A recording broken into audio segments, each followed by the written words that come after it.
All right, hey folks, how you guys doing today? We're going to do some martial powers development for monks and rogues. Looks like I'm live already, and my volume is good. Let's bring that down so that I don't blow my own speakers out.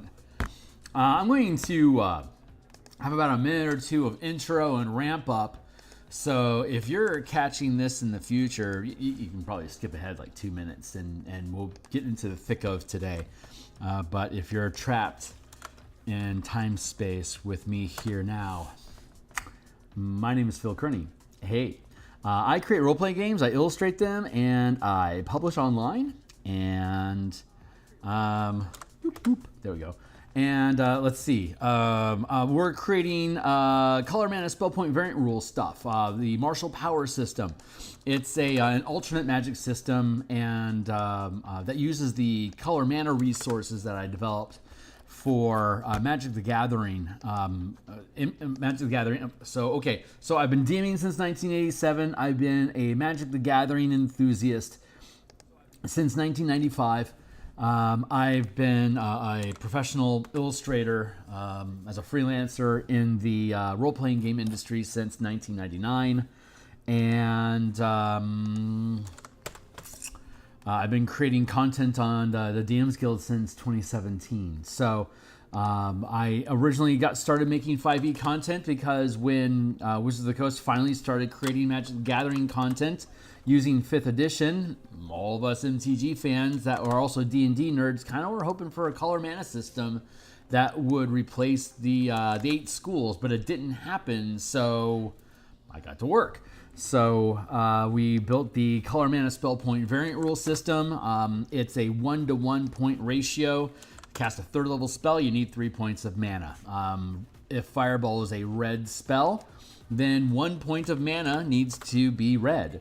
The other 2 can be any color you want. And thus, when you finish a long or short rest, you can change what color the mana in your pool is. 1 point red and 15 points blue and 20 points black. I don't care. Up to you, but you can change it. But when you run out of a color, you can't cast those spells anymore. So you prepare spells like normal.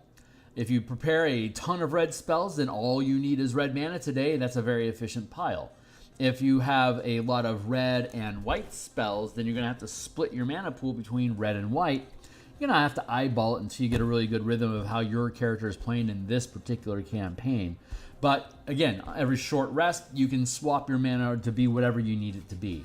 You can also, if you don't have any white mana and you have a white spell that you want to cast, you can either research it so that it becomes like, if you have red and white, and like say there's a blue spell over there that you want, but all you want to use is red and white because you're like, say, a Boros sorcerer, all you want is red and white mana to represent your Boros character, but you like that blue spell. Okay, great.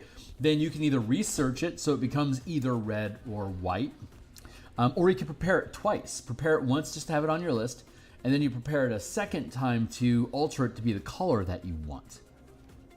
So pretty straightforward there. Easy system. The colors are all broken down, but the thing that we don't have is for martial characters. They don't have a choice on, they don't have anything that really represents color mana in a martial character's life. So we're creating the martial power system so that all characters can use the same color mana system or elemental system or light and dark force, whatever magic paradigm you prefer. You can replace the 8 schools of magic and the spell slot system for a mana system that devotes each point of mana to a different aspect of the magic paradigm that you use. Magic the Gathering, 5 colors. The elemental system from Avatar, 4 elements. If you want to do a body, mind, and soul divide inside your characters, like psychic characters are all in their head, and like divine characters might be all emotion, while like martial characters might be all body. You can have a 3 divide, and then you just devote all the magic stuff to whichever one is appropriate. There you go. So the magic system, it's not spell casting, it's things that you do as you're moving, as you're using actions during your turn. You make an attack, you hit somebody, spend some mana, do more damage, like the old school divine smite. I'm moving, I'm going to spend some mana, and now I can fly. As a bonus action, I'm going to point at you, and then you're going to be banished for a little while, or I'll paralyze you, or whatever. You know, different things, but they're not spells. It's just different effects that martial characters can generate to have the same breadth of preparation options and class specialization and optimization that all the spellcasters get to enjoy. Because when they ground 3rd down to 4th into 5th edition, 3rd edition was all about building unique action loops and optimizations of resources and expenditures to be able to create a heroic fantasy that you're basically deck building, like a Magic the Gathering game. You're building the deck of what your character is over 20 levels. And in 4th edition, they pretty much got rid of that. In 5th edition, they came back, but they got rid of the deck building aspect of the game. They made them all pre-constructed decks where you know what's going to be in the deck. It's all built out, and you have much less options now. So a lot of the expression of your character's uniqueness is now coming through spellcasting. But if only 8 of the classes can cast spells, and there's 9 out of 13 classes, or 8 out of 12 classes, if only 2/3 of them can actually use spells, then that means that the 1/3 classes that don't have just that much less mechanical depth to them that we can use, that would allow us to make our characters unique to how we want our characters to help the party. So that's a core piece that's missing. So the martial power system is designed to give that back to all the characters using the same resource system, mana, with the same scaling, so that we can all be on an even footing, right? So I'm on the X Twitter platform. If you're there, you can follow me to see the different things, the illustrations I post when I go live, works in progress, other fun stuff. I'm here on YouTube. If you like the stuff that we do today, I'm here 10 times per week. So like, subscribe, hit the bell icon to get notification of when we're live in the future. We're on episode 157 of the system design over the past year or so.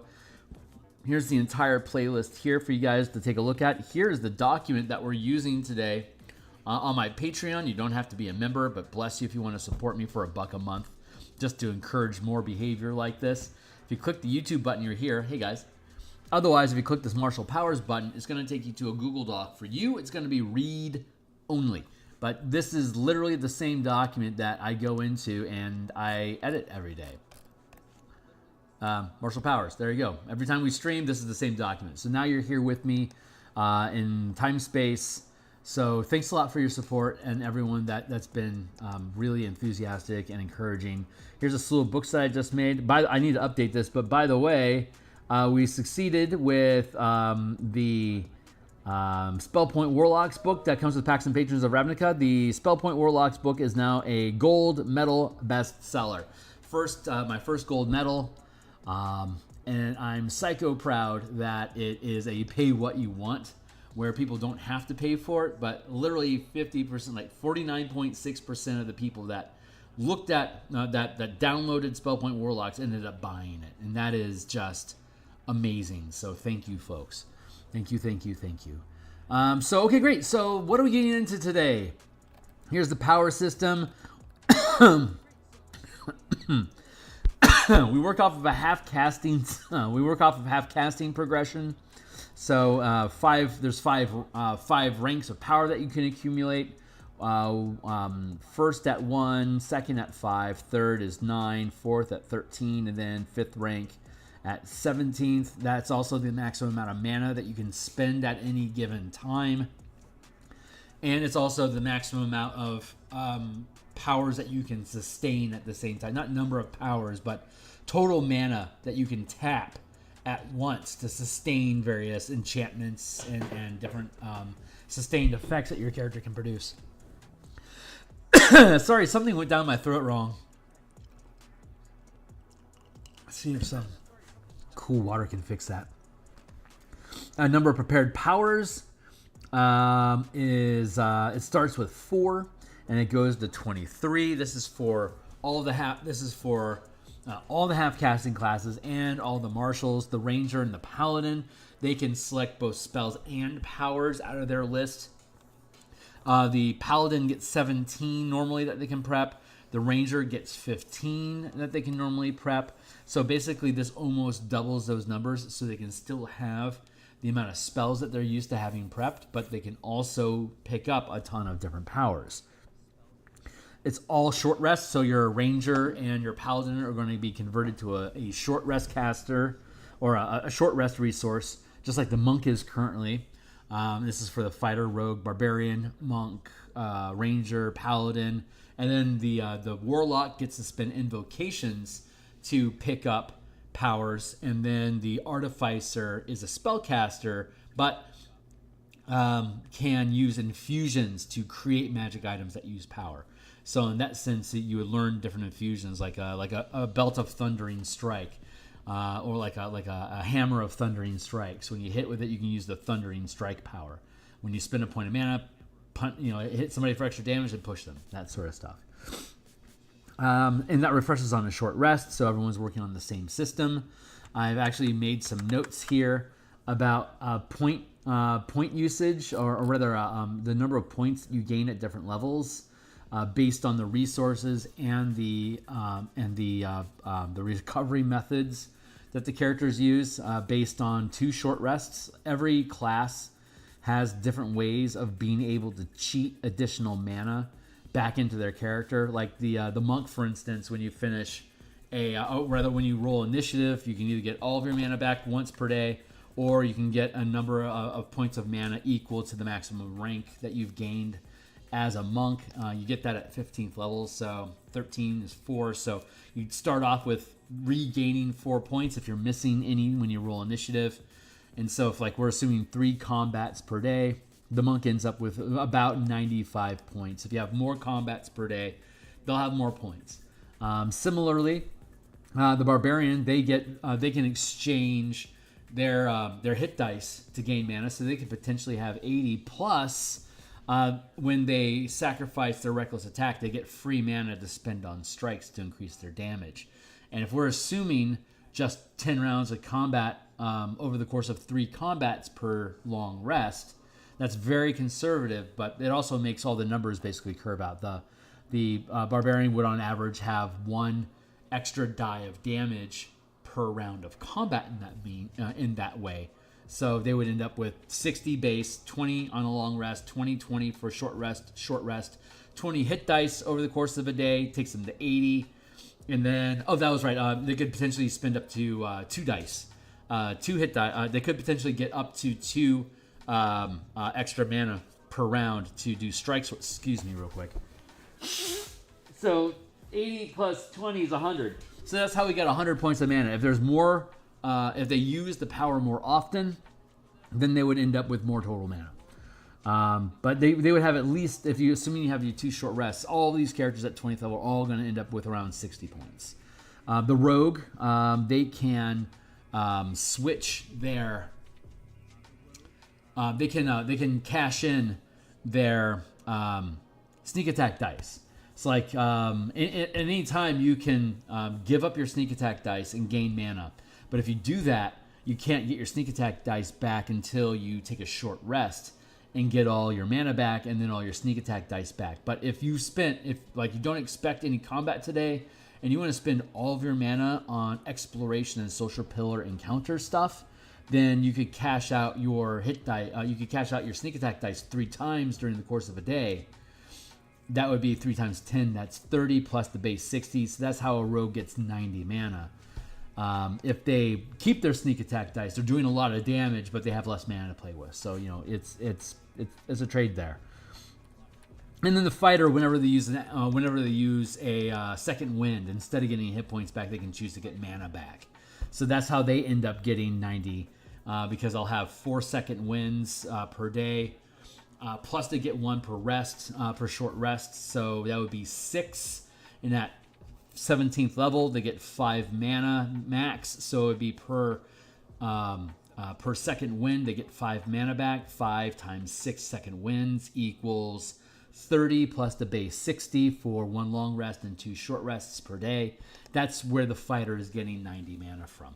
So all these subclasses are floating around the same amount. And of course, the fighter has 4 attacks at 20th level, which means that they could generate, with all the stuff, with movement for 1 point, your bonus action for 3 points, and then you get 1 point per attack that you sacrifice. So you could potentially get for 7. You could potentially generate 7 points of mana and still have something to do with it, assuming that you don't action surge.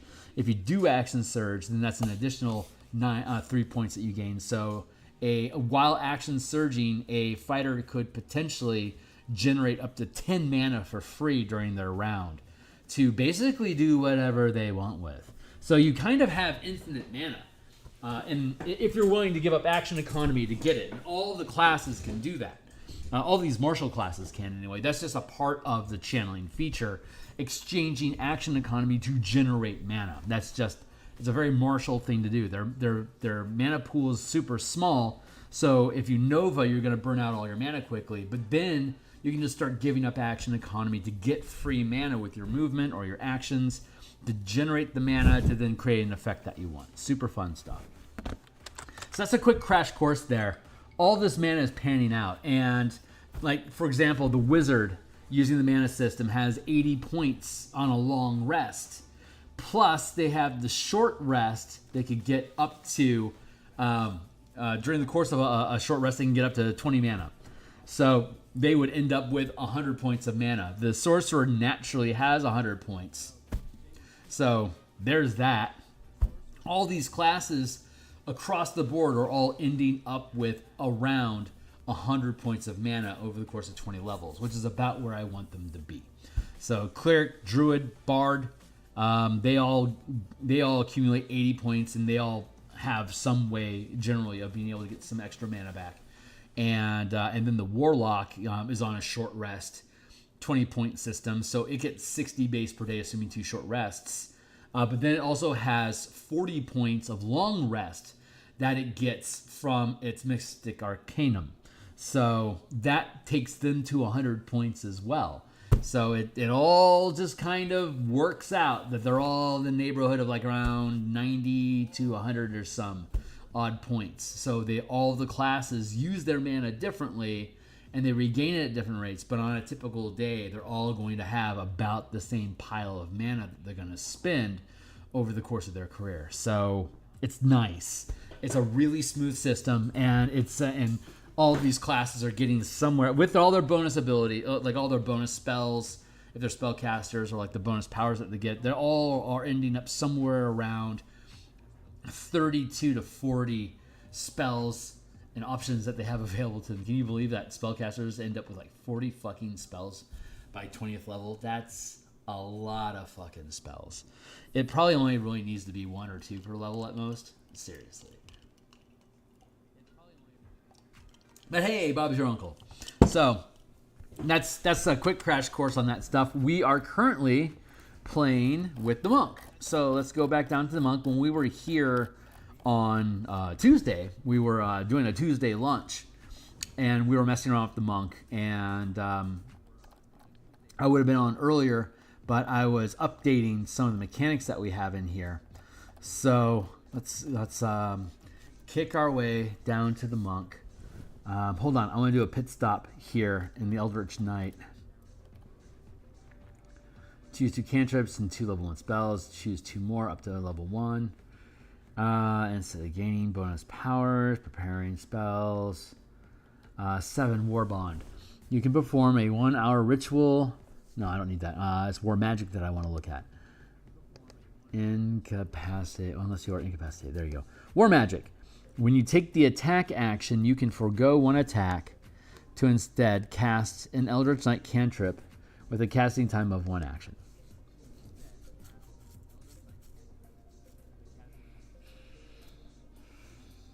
Okay, here's the thing.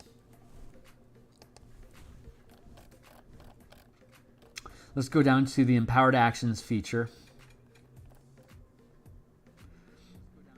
Empowered actions. Characters with the channeling class feature can use actions during combat to generate temporary mana for channeling powers during the turn it is created. Any temporary mana that remains at the end of the turn is lost, along with the action sacrificed to generate it. Each type of action generates temporary mana as described below. Movement. If your speed isn't already reduced to 0 and you haven't moved during your turn, you have not yet moved during your turn, you can reduce your movement during your turn. You can reduce your turn to 0. You can reduce your movement to 0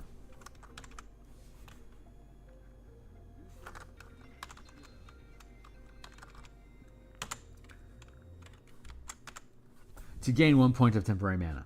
As a bonus action, you can use your bonus action to generate temporary mana based on the max rank of power you've gained as listed in the table below. Because, you could be like a multi-class character, like 5 levels of wizard and 5 levels of fighter. You're only going to have 5th ranks. You're only going to be 5th level spellcaster, and you're only going to have a 5th rank of channeling because the two don't mix.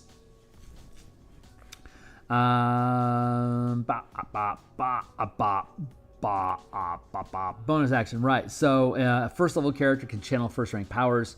So when you spend your when you use your bonus action this way, you can generate 1 point of temporary mana that you would then be able to use with your movement or with your action or with attacks. 3rd rank you gain at 9th level, you can generate 2 mana. 5th rank you can do at 17th level, you generate 3 mana. And when you take the attack action, instead of making an attack, you can generate 1 point of temporary mana. And if you have extra attacks, each extra attack that you sacrifice also generates a point of mana, up to 4 with the fighter.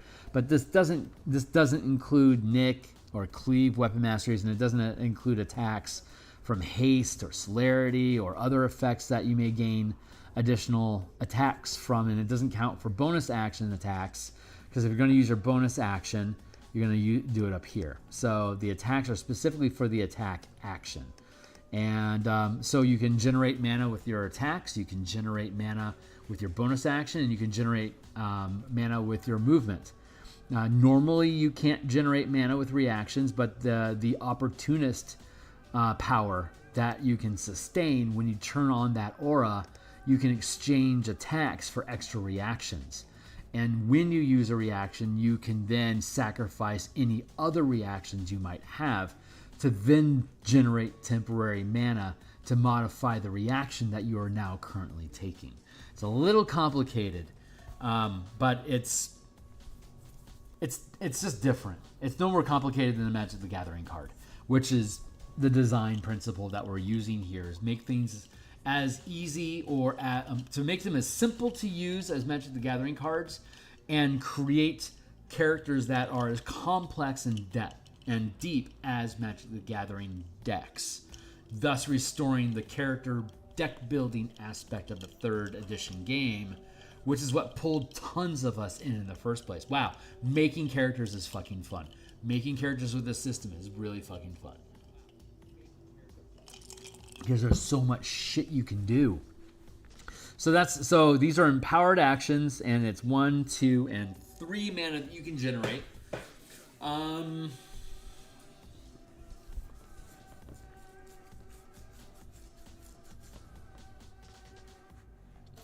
So those are called empowered actions. So let's go back. So I was playing with the fighter, right? That's what we're doing here. We were messing around with the fighter.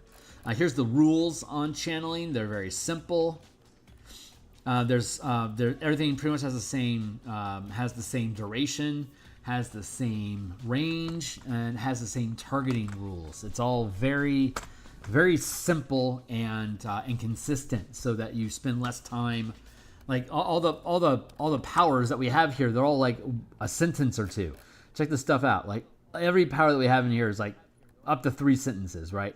It's like very, very minimal mechanics on these things. They do what they do, and they work. And they're very small, bite-sized little pieces of action economy or things that you can do to boost what you're doing. That's the design principle. Kind of like ultra maneuvers from the Battle Master. So, but the Battle Master now uses mana instead of superiority dice. So, cheers. So, what am I trying to do here? We have this ability. We have the ability to generate mana that we can then essentially channel powers for free during our turn. What I want to do is do that for the Eldritch Knight and the Arcane Trickster. I want to be able to use empowered actions to generate mana to cast spells with. So that is going to be unique to Eldritch Knight, Arcane Trickster, and the Ranger. Paladin can use Lay on Hands to generate additional mana. So the Paladin can use its empowered bonus action to ramp the amount of dice damage that you deal with your Paladin Smite. A Paladin can smite as often as you attack, just like all martial characters can. But only the Paladin can use their bonus action to dump extra dice on. And it actually lines up with the Divine Smite power, the Divine Smite spell, as well as the improved Divine Smite class feature at 11th level. It actually curves out very smoothly with that. It's very, very nice. Very, very nice. Yeah, I'm actually really, really proud of that. So it's level 2, 11, and 20. The Paladin gets 1 extra die with a bonus action, 2 extra dice with a bonus action at 11th level, and then 20th level to get 3 extra dice with their bonus action. And then, of course, they can ramp up to 5th to 5 dice total.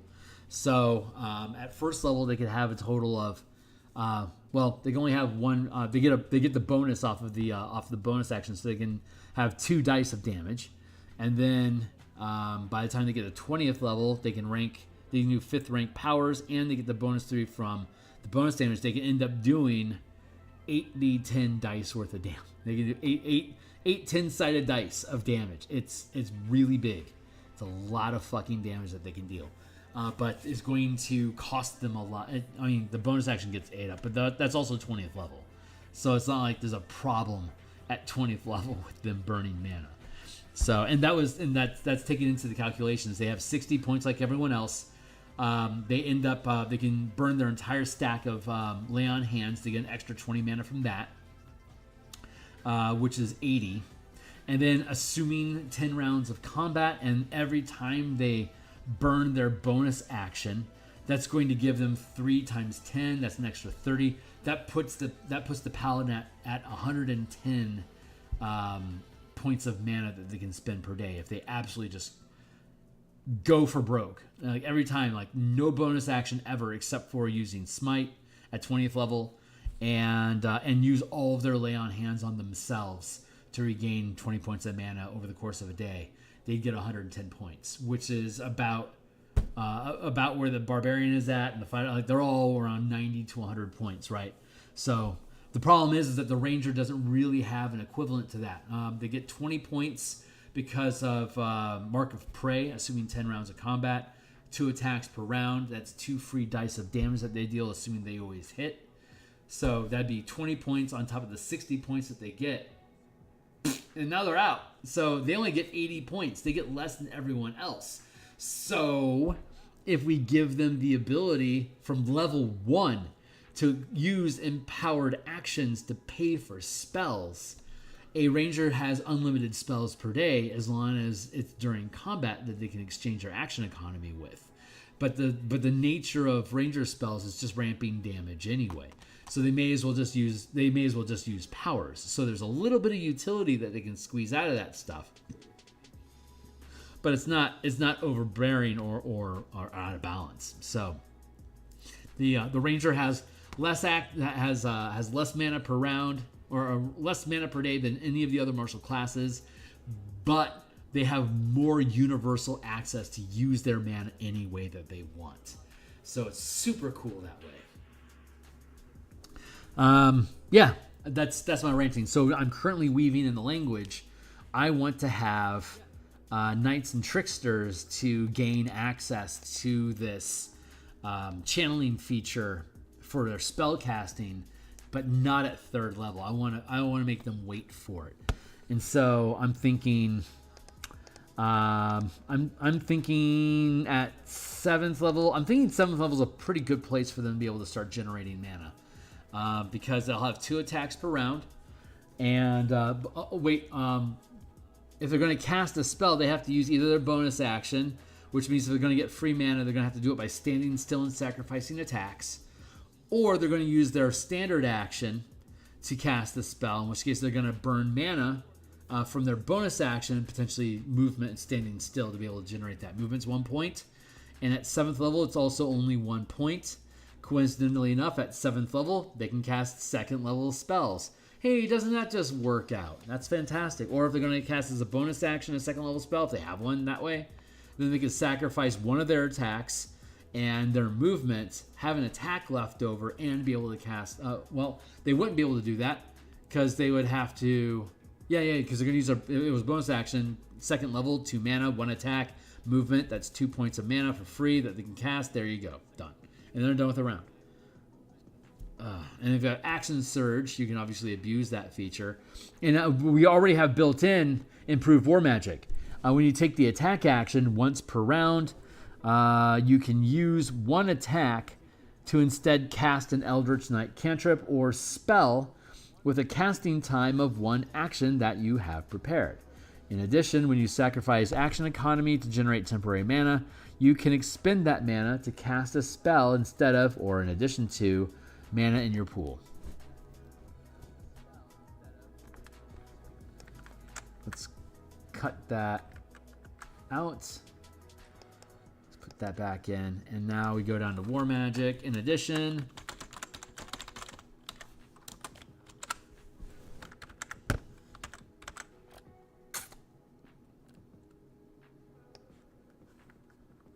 there. So this comes at 7th level. They have 2nd level spells at 7th. They have 3rd level spells at 13th. At 13th level, their bonus action generates 2 points of mana. So if they want to stand still and cast a spell during combat, they can use their bonus action and their movement to generate 3 mana that they could then lob a 3rd level spell with. If we're assuming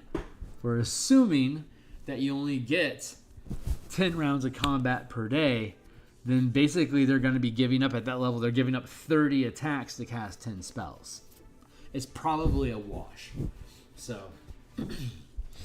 in addition, when you sacrifice action economy to generate temporary mana, you can expend that mana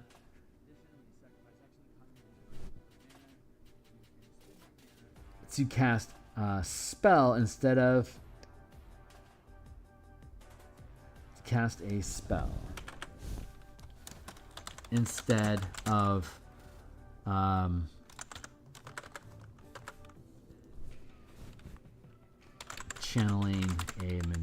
channeling a power.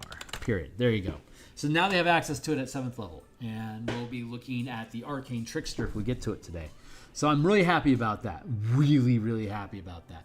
That ends up taking that particular character up to 110 mana. So effectively, I mean, they're giving up their bonus action, so it's not really extra mana, but it is extra spells that they're casting. So cheers. And then with that improved War Magic ability, at 18th level, you're getting 3 mana from your bonus action, and they could then spend an attack out of their 3 that they have at this level. They would then have 2 attacks left over. They could then cast a spell with one of them and then make an attack with the other. And at 20th level, they'll have 4 attacks. They'll get 3 mana from bonus action. They'll get 1 point from spending an attack. They can then cast up to a 4th level spell and then have 2 attacks left over to continue to take action, to cause trouble with and still be able to move. So the nice thing. Okay, here's an interesting little piece. There's a lot of comment that there's not a lot for ranged marshals in comparison to melee marshals, and that basically this is forcing a strong de-emphasis on the on ranged combat, which is fine. If you want to close distance and whack each other with a stick, then that's what you want to do.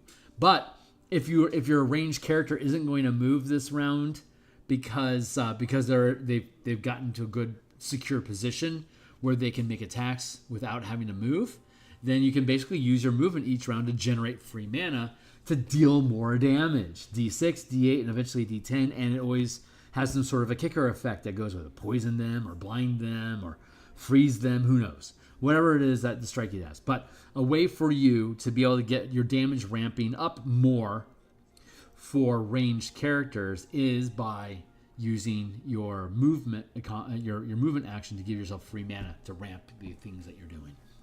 So there's that. That resolves that divide. Let's see. Monk. That's what we're playing with. Monk. So we're going to go back to the monk table. Before, I was really looking at and expecting that that I was going to strip out the what is it called? The uncanny metabolism and the what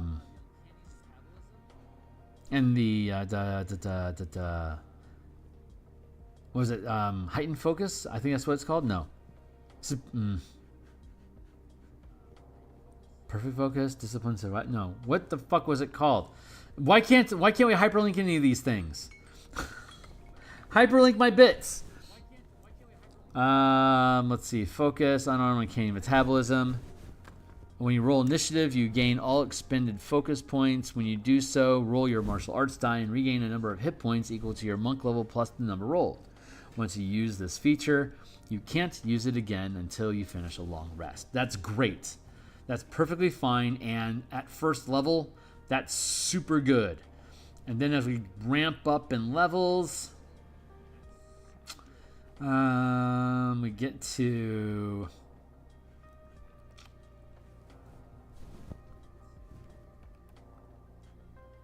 there is perfect focus. And what level does perfect focus come in at? 15.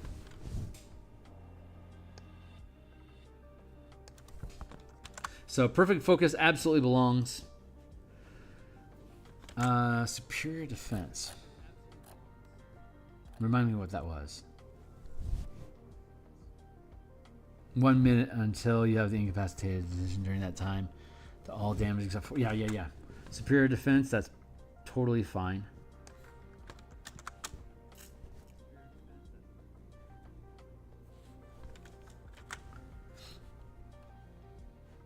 You can remove one condition. Where was it? Channeling, martial arts, unarmed defense, and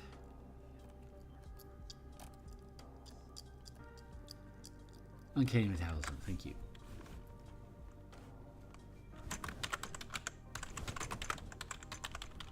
Uncanny metabolism.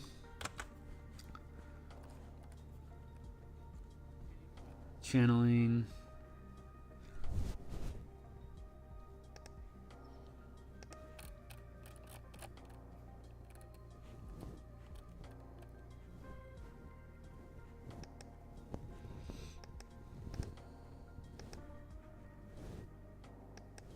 Okay, let's look at this. Level 1, variant feature, martial arts. This will be level 2.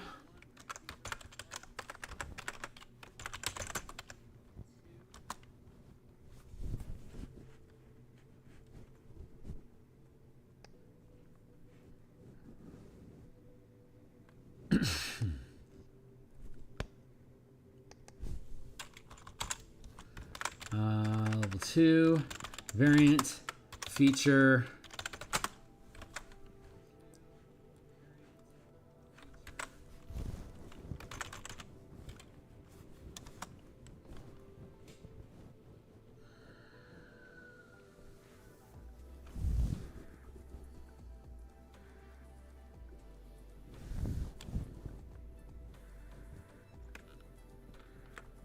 You take the dash action.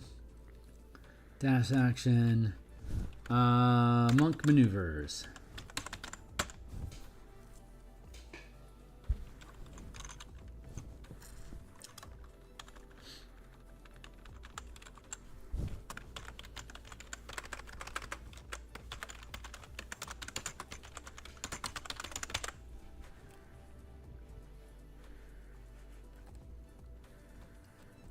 Let's see. You gain unique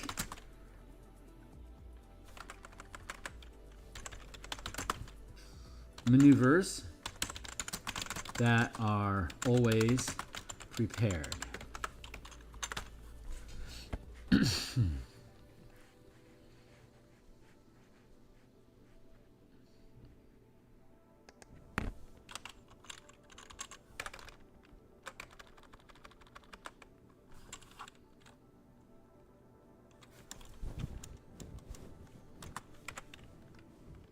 Yeah, as a bonus action. I want to keep these as bonus action.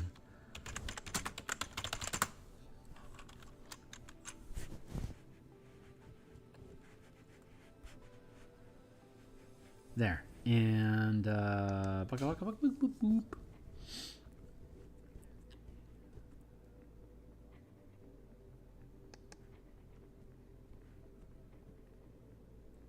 Stunning Strike, Whirlwind, that's all good. Stunning Strike starting at 5th level. Once per turn, when you hit with a monk weapon attack, comma, you can expend 1 mana to force the target to make a Constitution saving throw or be stunned until the end of its next turn. This can be used in combination with weapon mastery effects or strike powers you choose to channel when you hit. So basically you can stun on top of whatever else it is that you want to do. Like, and you automatically, oh, that's right. First level, the martial arts features. Here's the changes that we made that are important right now. You always have the grapple, push, and slow weapon masteries prepared. And you can make an attack with a monk weapon as a bonus action. So that's a thing. Let's see. Your unarmed strikes are considered to be weapons worth 1 plus silver pieces for the use of spells, feats, and features that require that prerequisite. And you can use any combat mastery you have prepared. You have prepared. So just like all combat masteries, once you learn it, you can use it. Unarmed strikes are no different. They can use them too. And in addition, whenever you're using a weapon you're proficient with or unarmed strikes, you always have grapple, push, and slow masteries available. Combat masteries. So like you could use stun, and whether it's successful or not. So here's the thing. I like how stun has been changed. I think it's interesting, and I'm okay with stunned creatures being able to move, but their movement isn't impeded by being stunned. So here's how Stunning Strike currently works. If you fail a saving throw, you can't take an action or a bonus action, but you can move your full speed. If you succeed the saving throw, you can use your actions and bonus actions, but you only have half movement. So with this way, you can choose, hey, I'm going to hit you, and if I stun you, not only are you stunned, but I can also choose to use the slow weapon mastery and reduce your speed. So there you go. That's how that bit works. For people that are out there keeping score, this is a better way for us to use Stunning Strike with that philosophy that Wizards introduced. Again, Wizards was onto a good idea. I just don't think they had enough time to cook it. And if they had more time in the kitchen, I think this is probably what they would have ended up doing with Stunning Strike. Is a great solution. And it lasts a little bit. It lasts a little bit less. It ends. Everything in this system pretty much ends at the end of a creature's turn. So to make an exception to the rule just seemed inconsistent. So I just reduced the duration to compensate for the fact that the stun is going to stack with a different condition. So I'm going to adjust my... Hey-oh. All right, what else are we working on? We have the uncanny metabolism that is unchanged. So it's well, we changed it. That's right. We did alter the text a little bit, but that's okay. What do we call this now? Monk maneuvers.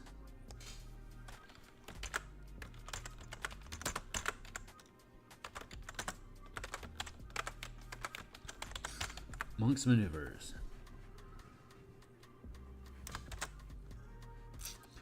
What do they call it up here? Monk's focus.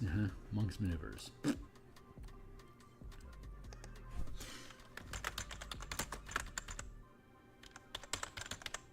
We could make this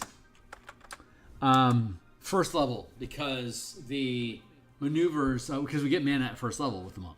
So we would technically be able to spend a point of mana to do these things. And of course, with action economy, we can do them practically forever. But the thing is dipping. Dipping becomes an issue. I'm fine with people dipping monk to get cool stuff. But to get that action economy stuff off the like if a wizard wanted to have better wanted better defense and stuff, they might consider dipping a level of monk. So I'm going to make them take 2 levels so they get the benefit of the of those monk maneuvers of like the dash and disengage, or disengage and dodge, or the flurry of blows, like a wizard would ever use flurry of blows, whatever. But those movements, step of the wind, and defensive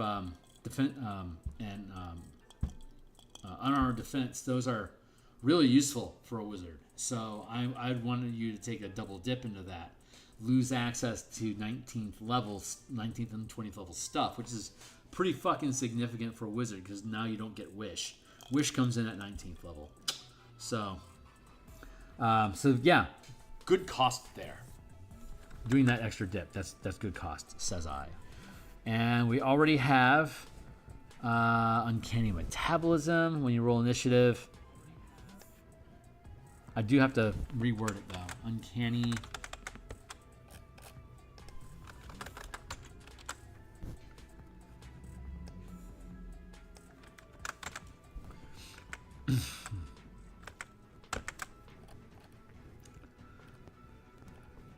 Okay, so 1, 2, variant feature, monk's maneuvers. Level 2, variant feature, uncanny metabolism. Replaces uncanny metabolism and PHB. Here's our original wording. When you roll initiative, you can regain all expended mana.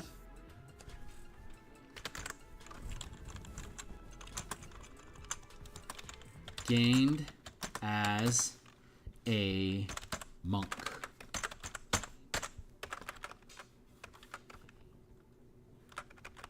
Let's do it like you can regain an amount of mana equal to your monk level.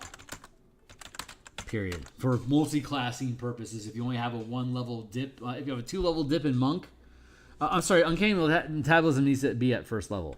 So level 1, it's a 1 level dip.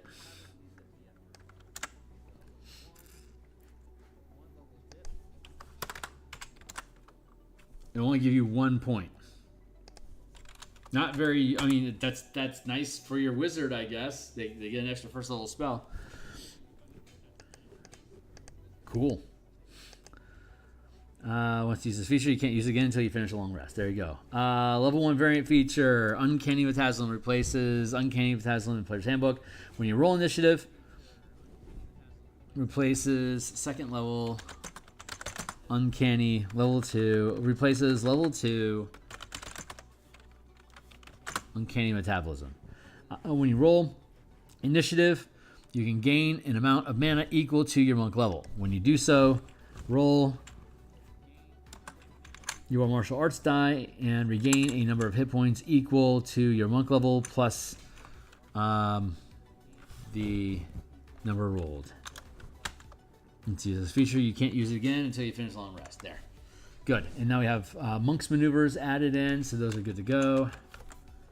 And we have perfect focus at 15.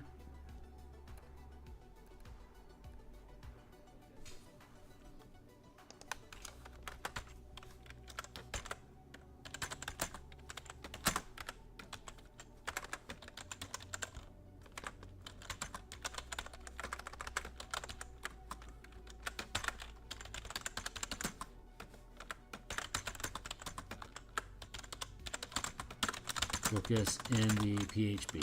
There you go. And the wording for this is a little important, so let's go down and fetch it and then fix it. Fetch it and fix it.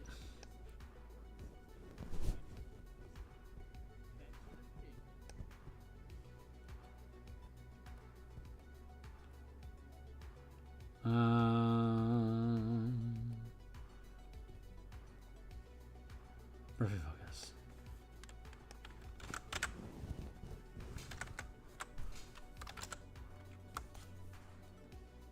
So we're going to change this and just make it easier because that's overly complicated. When you roll initiative and don't use Uncanny Metabolism, you regain expended mana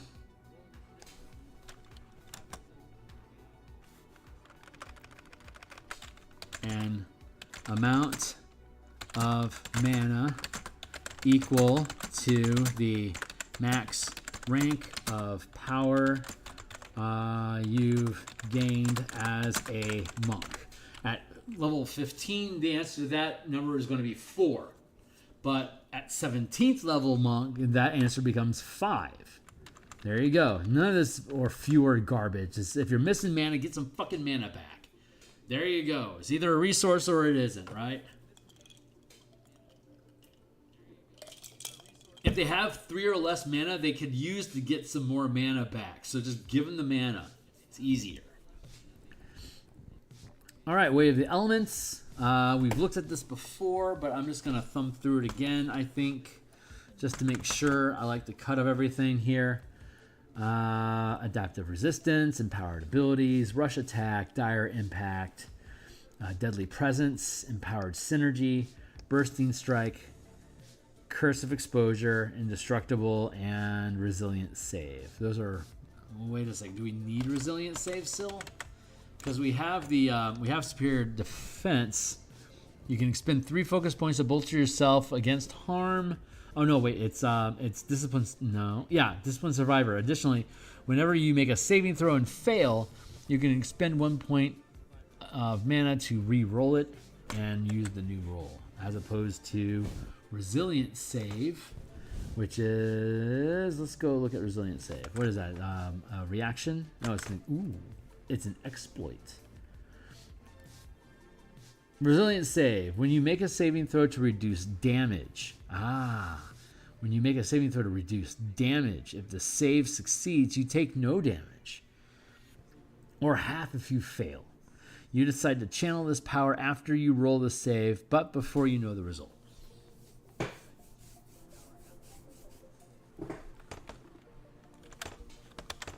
Okay, that's a great one to have. Cool. Good stack of powers. When you take this archetype, we're going to go with, we'll write it like level 3, Elemental Attunement. When you take this archetype at 3rd level, you can channel Elemental Attunement as a 1st rank sustained power. While sustained, you can choose to increase the reach of your unarmed attacks and natural weapons by 5 feet. And deal elemental damage instead of your normal weapon damage type from the following list: acid, cold, fire, lightning, or thunder damage. You can change the damage type each time you sustain this power. Cool. Sustained powers, again, Whatever your max rank is, 1 to 5, is the amount of mana that you can have sustained at the same time. So this elemental attunement is a sustainable power. First rank only requires 1. So this and a slew of other, and like what are some of the other things that we have? Adaptive resistance gives you resistance to a type of damage. And you can take it multiple times. So at 17th level, you can take it 5 times to have resistance to 5 types of damage.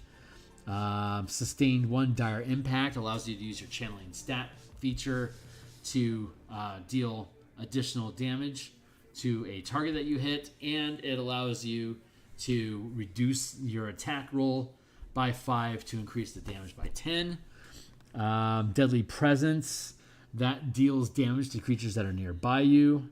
And Indestructible is basically you have resistance to everything while you sustain the power. So, not bad.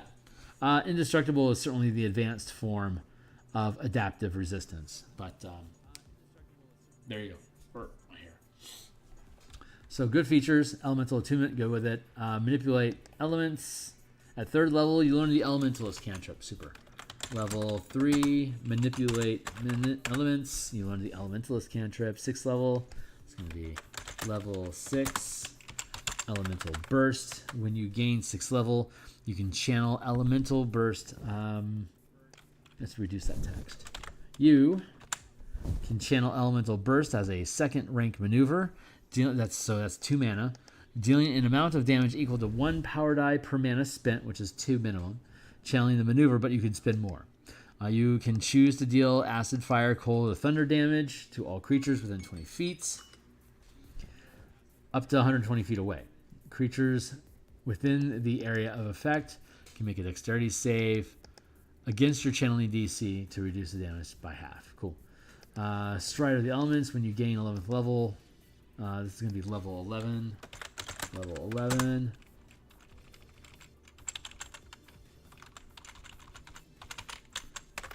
Stride of the Elements, when you gain 11th level. We can get rid of that. Just go with while sustaining Elemental Attunement, you also gain Fly and a swim speed. So that's level 11. It only costs you 1 mana to activate Elemental Attunement. While it's active, you gain a fly speed. That's pretty efficient. Flight costs 2 with us normally. And it's limited. Level 17. So yeah, it's really good value. Level 17. Elemental Epitome. While sustaining Elemental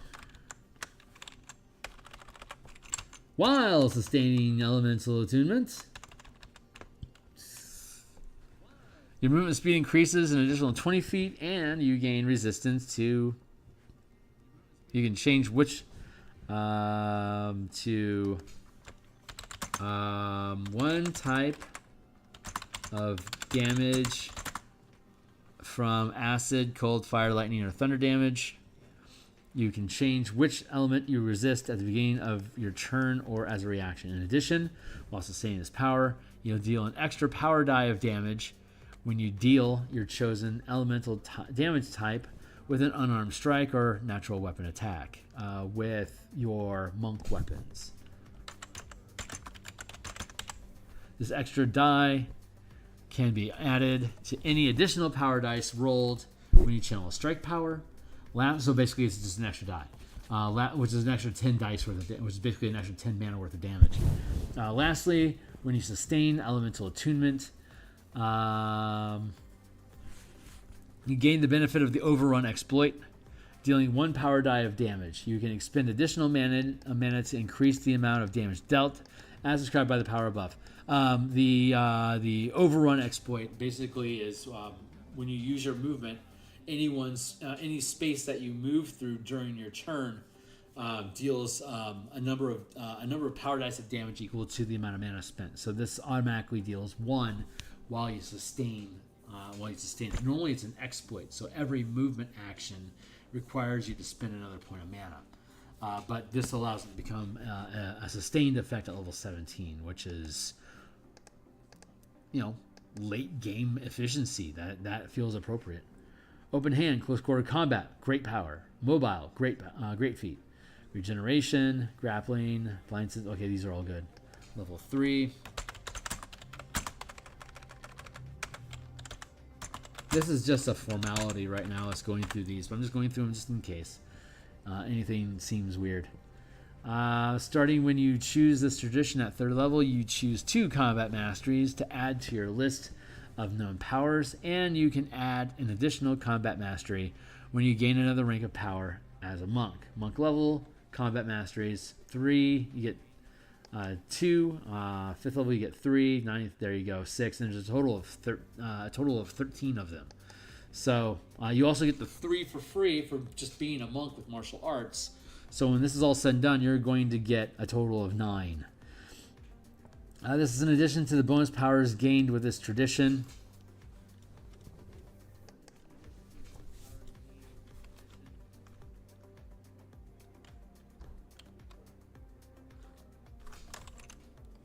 Gained.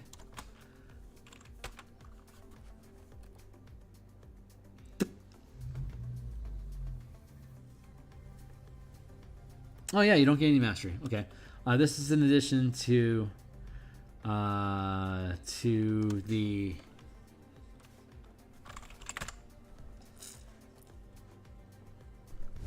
let's see. So I'm going to choose a tradition. You can choose 2 combat masteries to add to your list of prepared.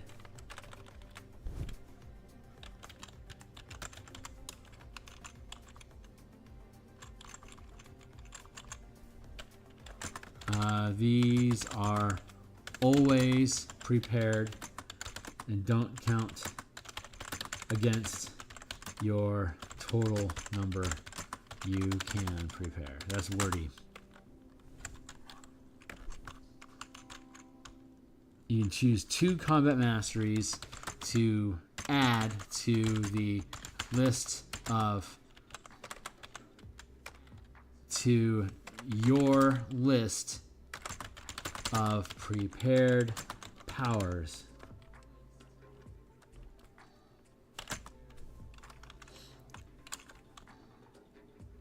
Comma. And you gain an additional combat mastery when you gain another rank, and you increase the number of additional combat masteries as you gain more levels of monk as listed in the table below. That's good enough for now anyway. Monk level combat masteries. 2, 3, 4, 5, 6. There you go. 6th level. So this is going to be level 6.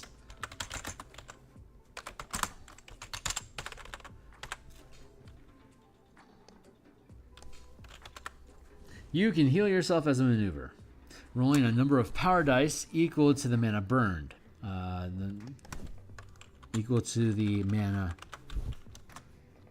expended this way, gaining that many hit points. You can also spend hit dice when healing this way.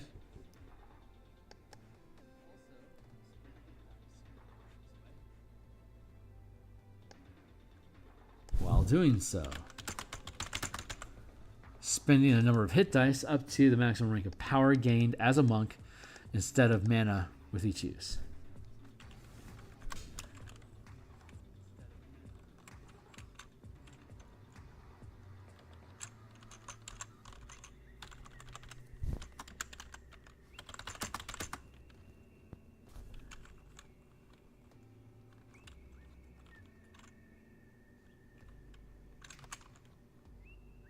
Up to a number of hit dice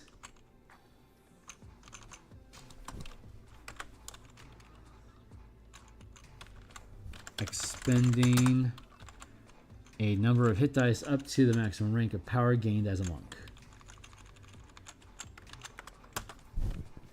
Period. Fleet stat level 11.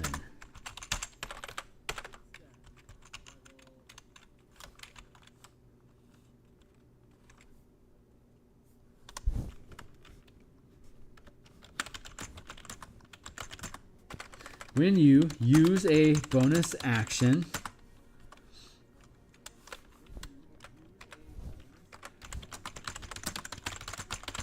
other than Step of the Wind,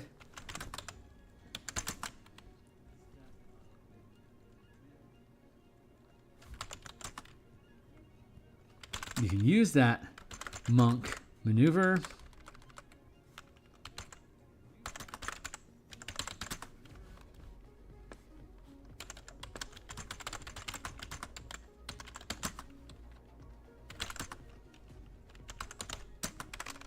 the bonus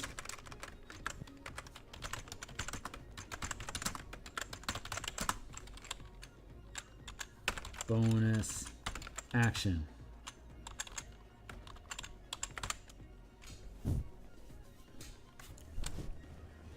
Freaking awesome. And then 17th, Quivering Palm.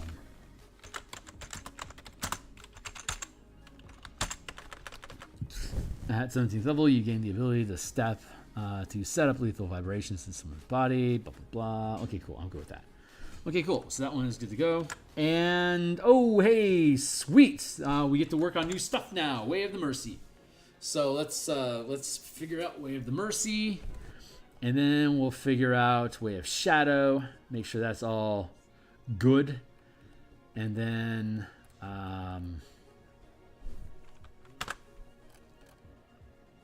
yeah, man, then we'll get after it.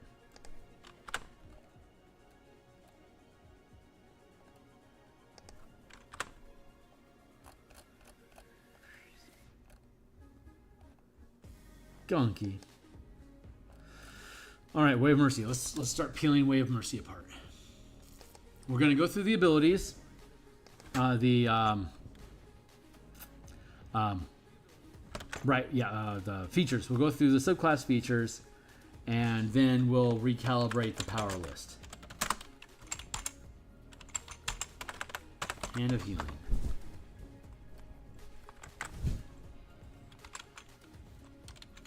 Hand of Harm.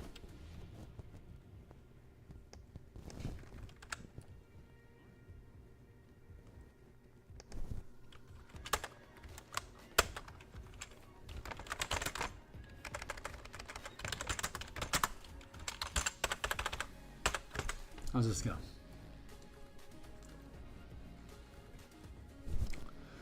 Once per turn, when you hit a creature with an unarmed strike and deal damage, you can expend one focus point to deal extra necrotic damage equal to one roll of your martial arts die plus your wisdom modifier.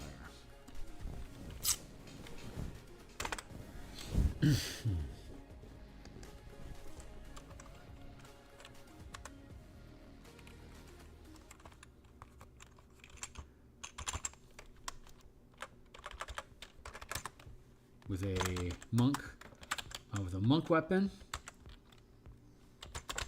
and you can add your channeling ability modifier to the damage.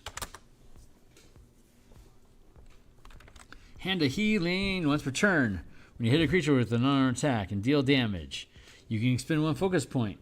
I just read that. Hand of Healing. As a magic action, you can expend one focus point to touch a creature and restore a number of hit points equal to a roll of your martial arts die, plus your wisdom modifier. When you use Flurry of Blows, you can replace one of the unarmed attacks, one of the unarmed strikes, with a use of this feature without expending a focus point for the healing.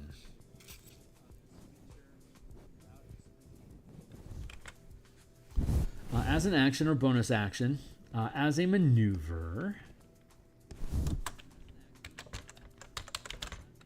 as a first rank maneuver, you can touch a creature or yourself and heal a number of hit points equal to the result of one power die per mana spent, 1 point of mana expended, plus your channeling modifier. At 5th level, when using Flurry of Attacks, you can replace one attack with the Hand of Healing, rolling one power die at no cost This doesn't jive with me offhand. Hold on.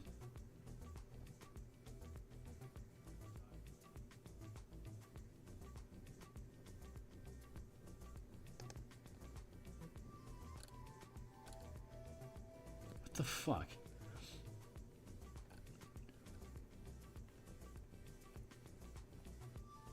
This is poorly formatted right now. Hand of Harm, Hand of Healing. There you go.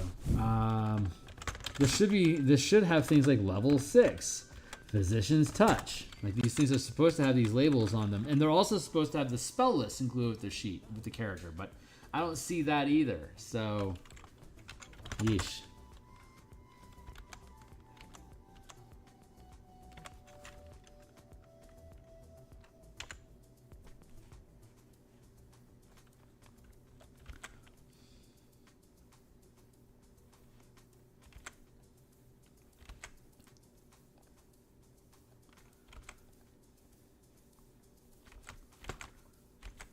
I have Physician's Touch, but I think it's supposed to be... Oh yeah, it is Physician's Touch. Implements of Mercy.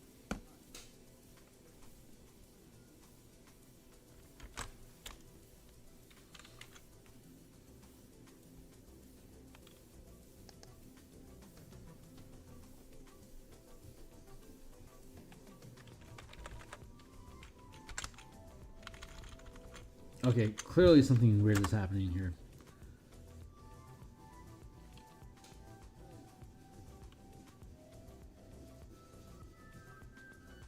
HI implements.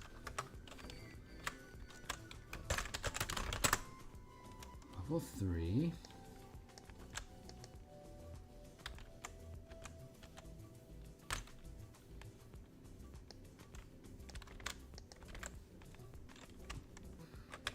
What is it? Implements of Mercy?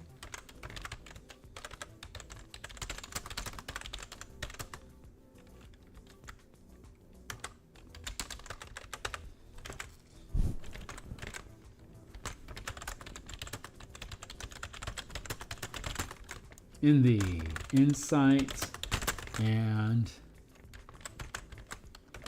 medicine skills and proficiency with the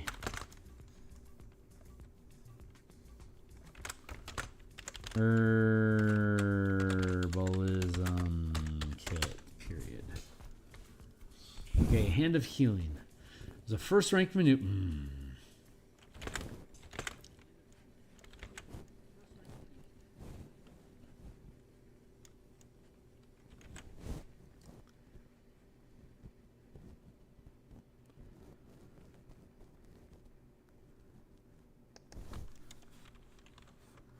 And heal a number of hit points equal to the result of 1 power die per mana expended plus your channeling modifier. Hand of Healing. When you use your Flurry of Blows, you can replace one of the unarmed strikes with use of this feature.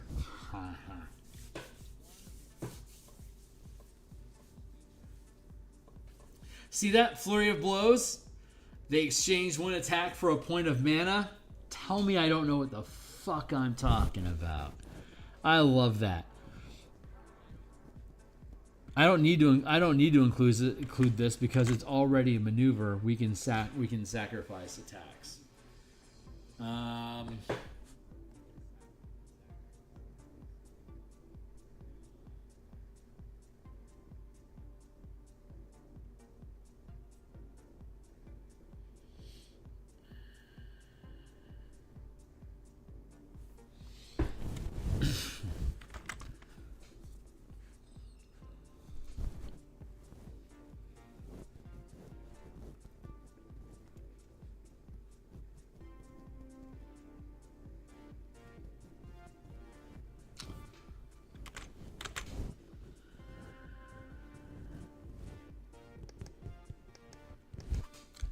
Thank you, sir.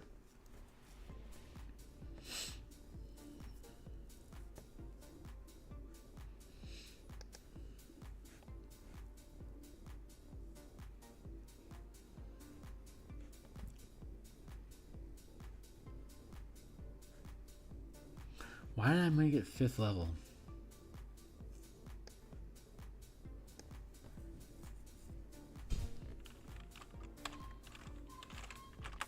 I want to leave that. I kind of want to leave that feature off because I'm giving you ramping dice to heal more as you gain levels. I don't feel like giving you a free point. Maybe there's something later on. The implements is fine. Physician's tool, physician's touch. Let's leave it be for now. Physician's touch. I like it. Yeah, we'll leave it be. Your hand of harm and healing improve as detailed below.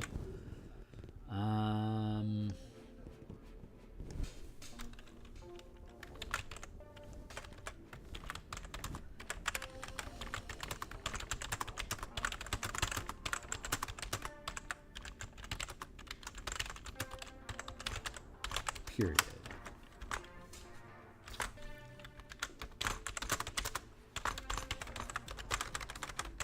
Harm.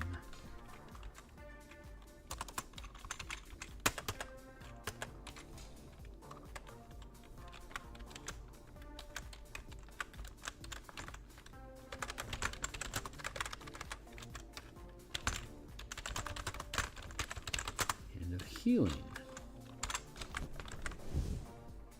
Healing. Thank you.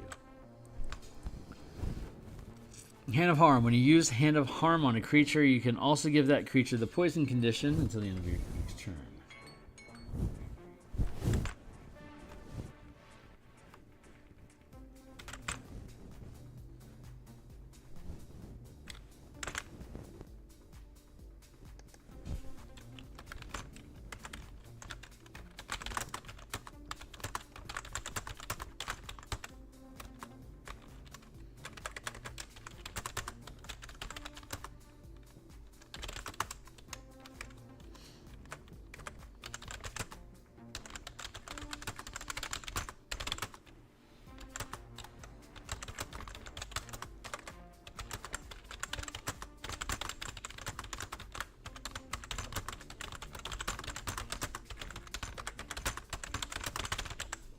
I think that's how that goes.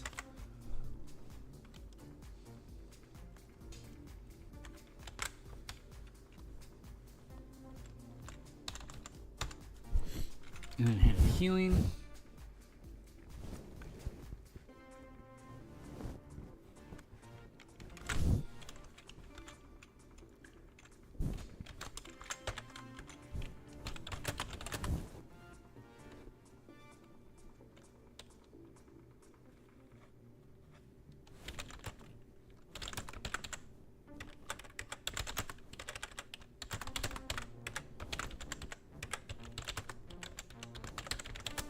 You can also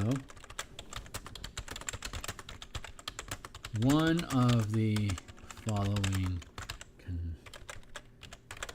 conditions.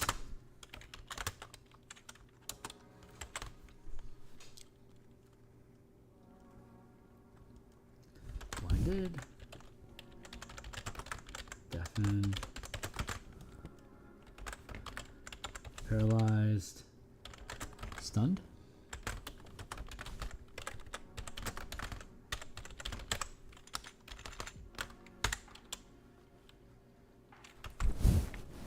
Flurry of Healing and Harm.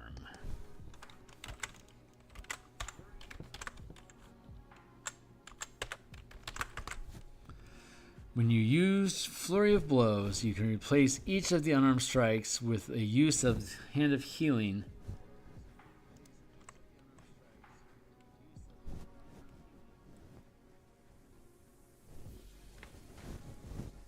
In addition, when you make an unarmed strike with Flurry of Blows and deal damage, you can use the Hand of Harm with that strike without expending a focus point for Hand of Harm.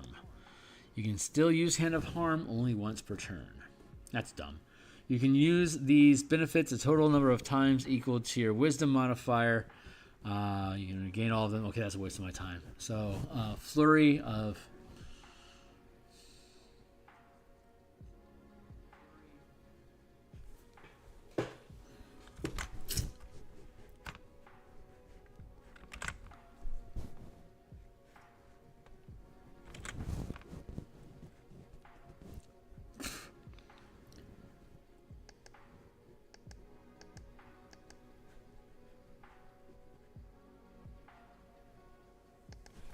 7.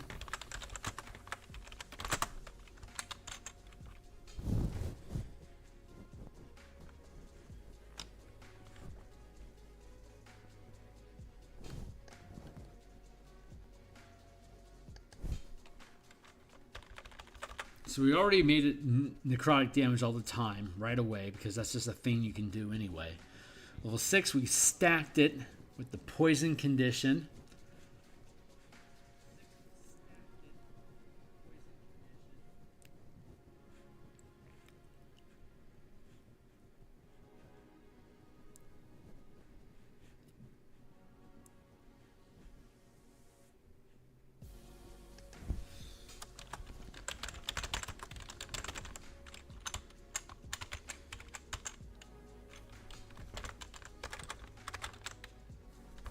I didn't ask for that.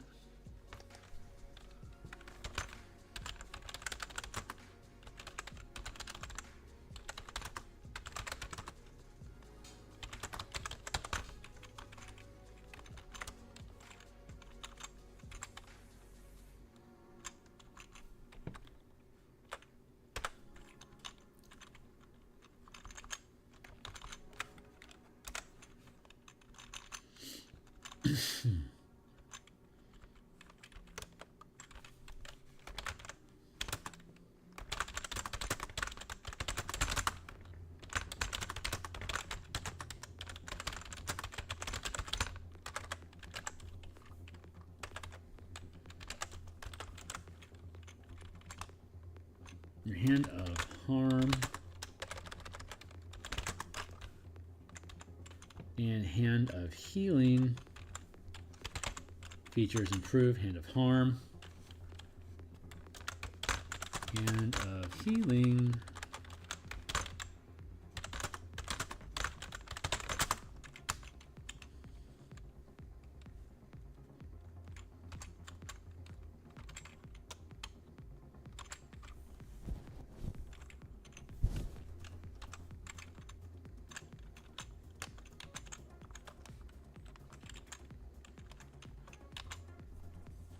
Back.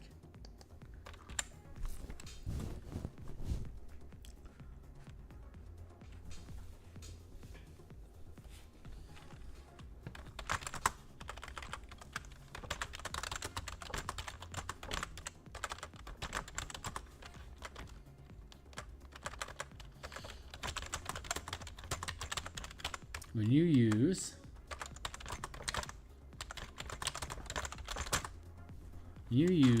Flurry of Blows,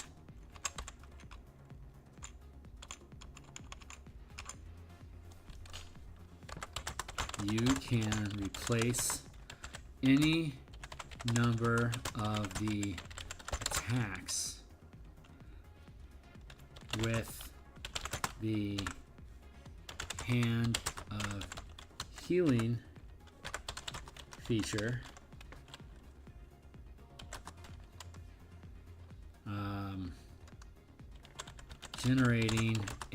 Generating 1 point of temporary mana to heal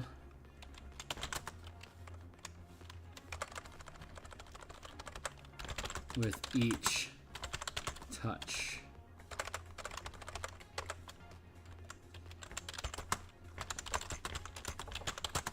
Each attack used this way. There you go. So you can continue to ramp it, but it'll give you a 1 point each for free. Cool, and then that makes sense. Level 17.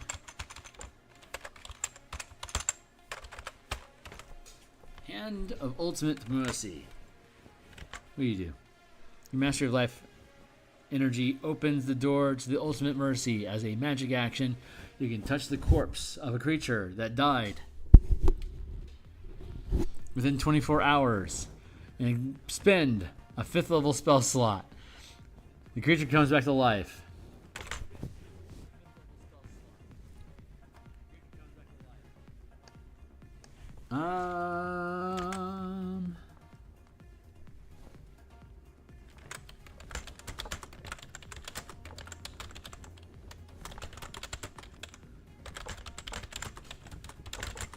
You spend 5 mana to bring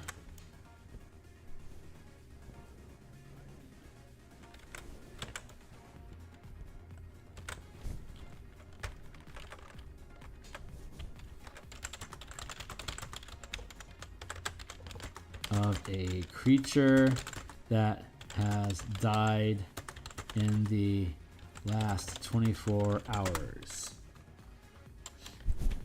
The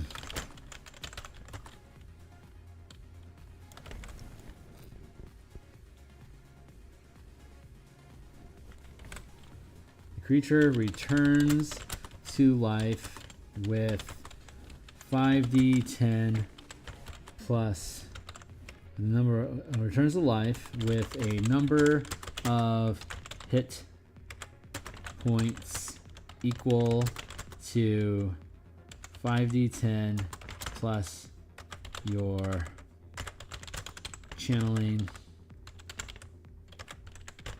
ability modifier. Period.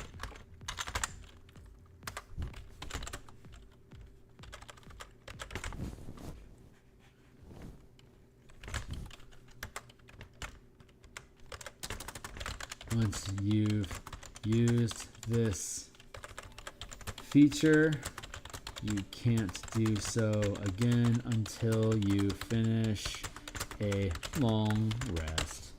There you go. All right, so back into it. Chef Feet sounds fun. Let's make sure Chef Feet's still in the menu. Get it? I don't think it is though.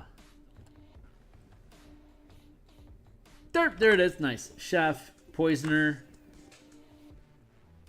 Poisoner still here. Very nice. Field Medic is gone now. Veterinary Training is also gone now. Swift Resuscitation is still here. We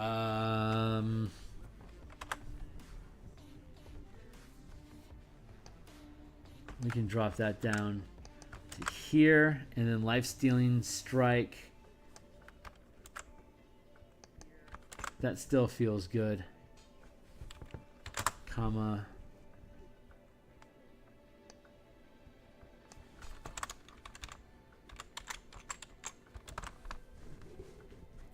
And then let's go with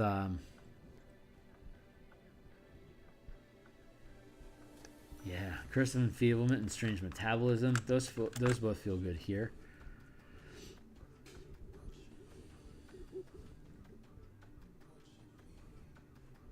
I'm gonna switch those.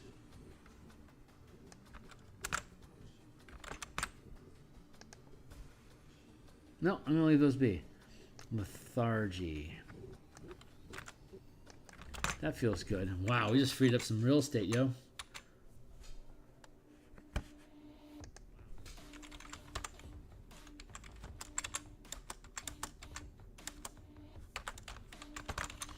Okay, so what's some other cool hand harm healy stuff that we could do?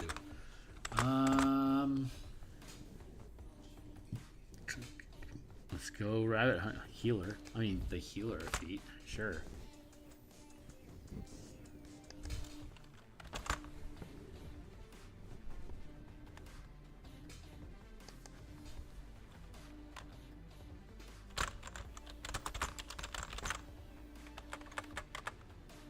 I don't think I actually need that. Never mind.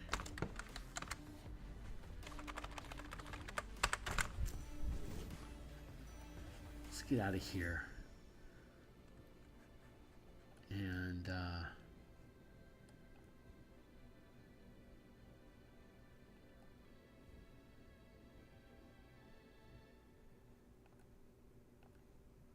Mind Sense, Nazi Presence, Ghost Walker. No. No,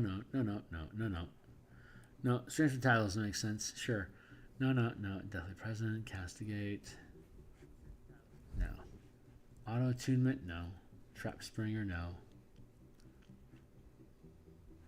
No.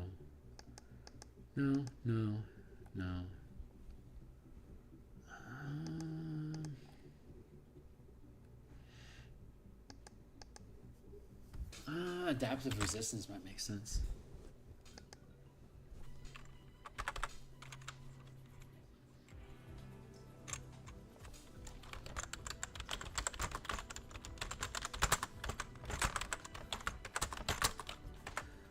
Adaptive Resistance is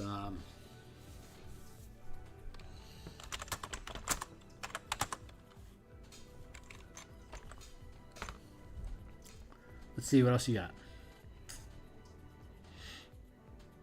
I mean, Poisoning Strike seems pretty good. I mean, you get it for free eventually.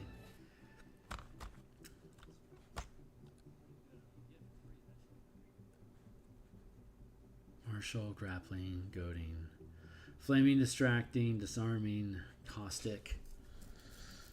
Ooh, Rite of Revival. No, we get that for free. No, we do that to somebody else. We don't get it for ourselves. Rite of Revival makes a ton of sense.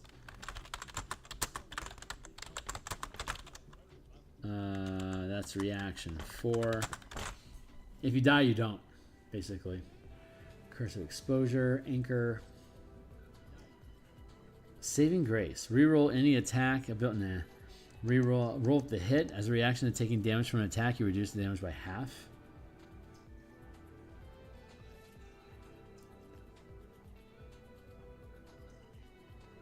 As opposed to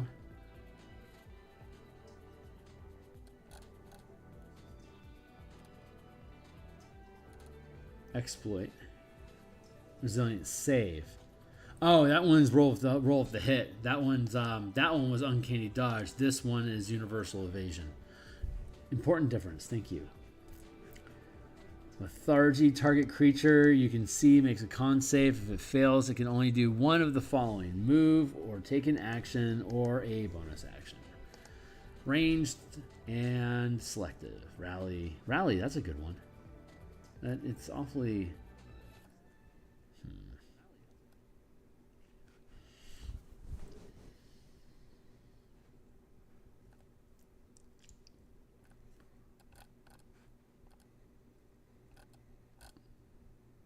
Stoppable, assassinating damage, resilient save. When you make a saving throw to reduce damage, the save succeeds, you take no damage. Resilient save is a really good one. And I will take that. Resilient save.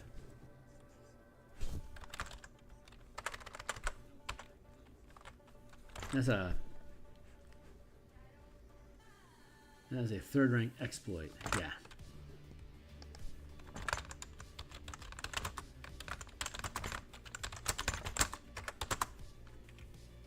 Give me a second here. I just got a ping.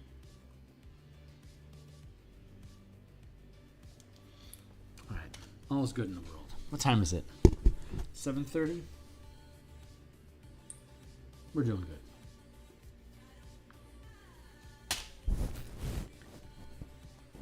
And there we go. That resolves that.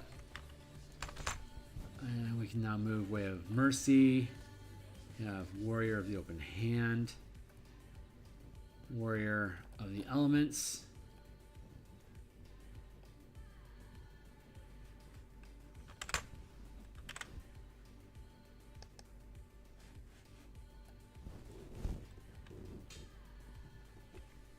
Oh, of the Elements.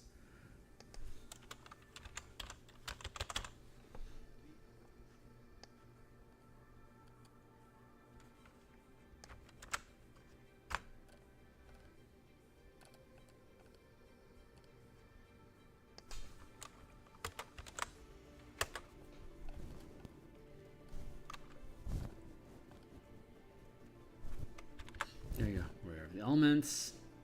Warrior of the Open Hand. And now Warrior of Shadow. Of the Shadow.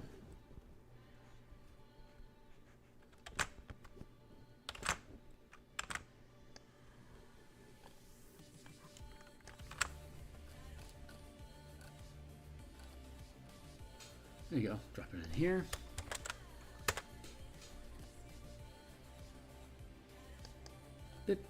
Good and good. All right, so let's double check our work on Shadow. Make sure we're looking pretty here, and then we'll be able to move on. So, with Shadow, you have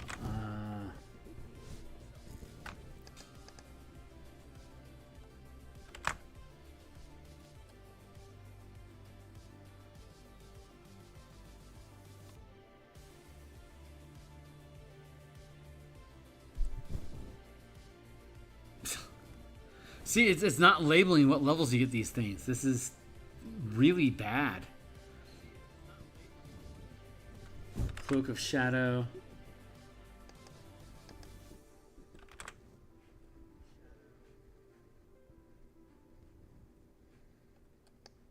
$17, what, 11?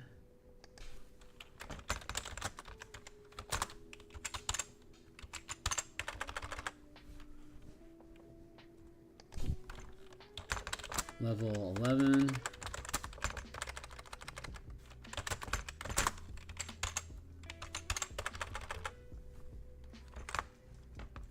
Shadow Step.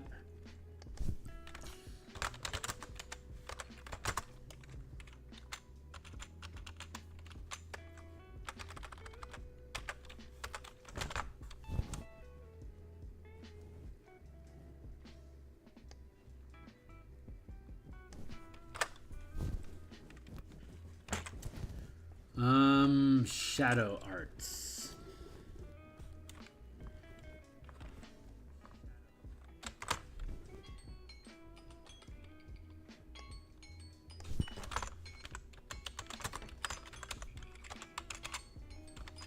I hear you.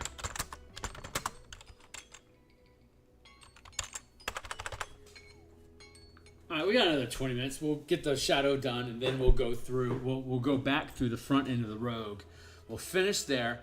We'll come back in tomorrow to continue looking at the rogue, and then we'll get into the paladin and the ranger from there. So, looking good so far. Lunchtime, and then Saturday. Saturday we're working on the warlock.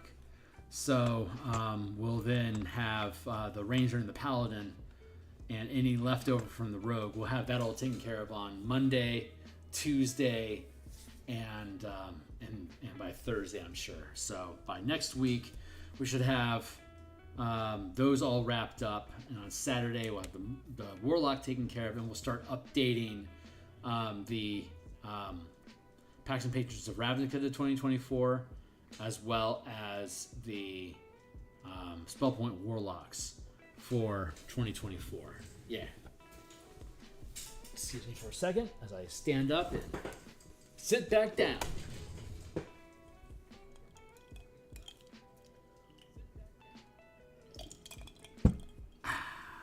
Refreshing. Alright, so let's see how this stuff is supposed to play. Darkness, Dark Vision, Shadowy Fitness.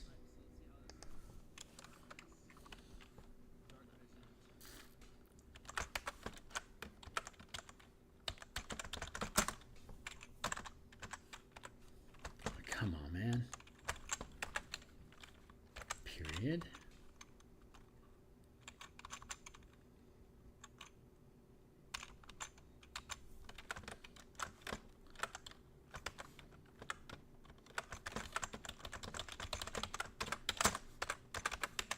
Dark Vision, period, space, and then Shadowy Figments.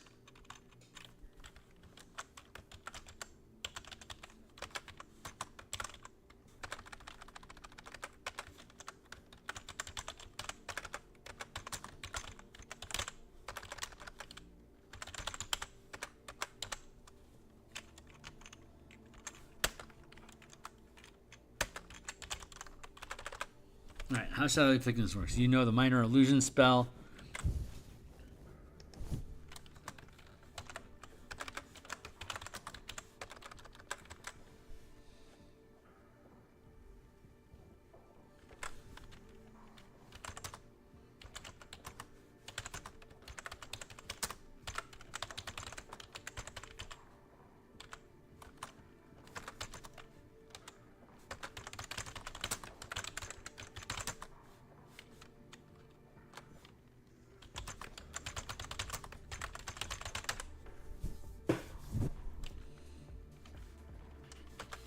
There. And Dark Vision is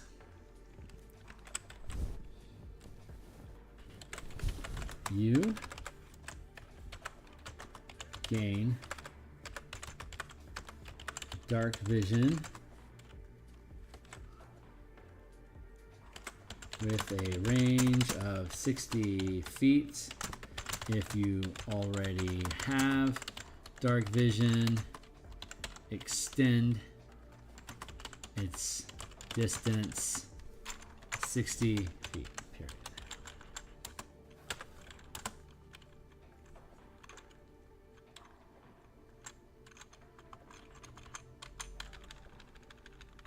Extend its range 60 feet. There you go.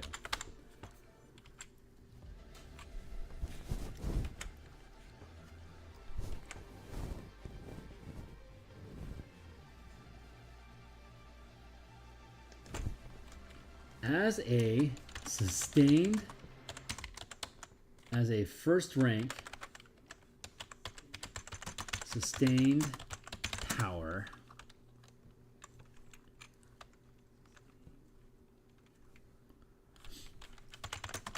you can create a sphere of shadows that emanates from you in a 10-foot radius. The sphere is centered on you, moves with you, and it lasts for as long as you sustain it. Obviously, it's an emanation that is it emanates. Emanates means a sphere that's centered on me that moves with me. That is completely redundant.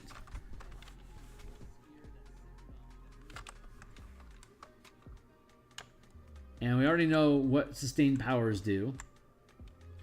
The shadow turns dim light within 10 feet of you into darkness, and bright light in the same area to dim.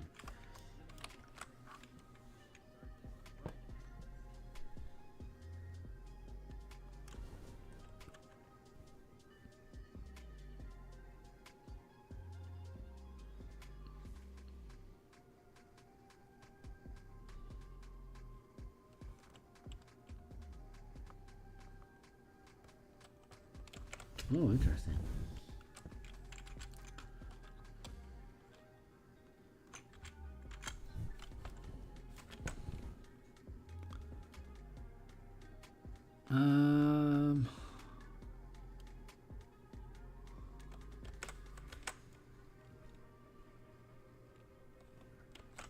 Darkness.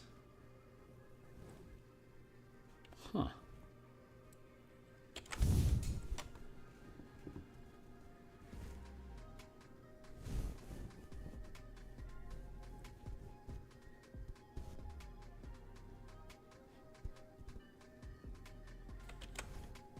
Darkness.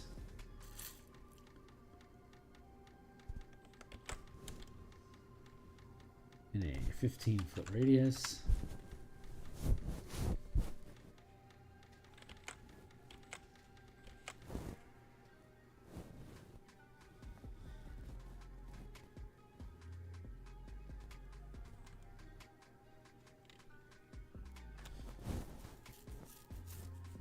Point within range.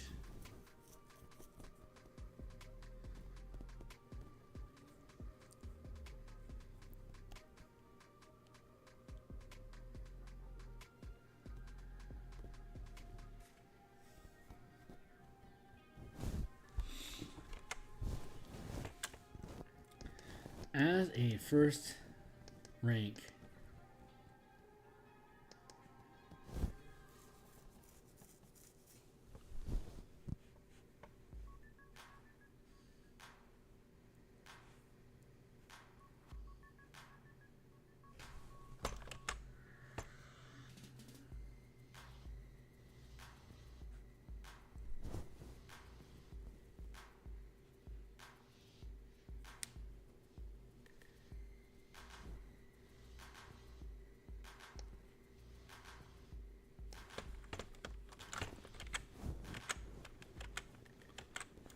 let's do this. This will make life easier.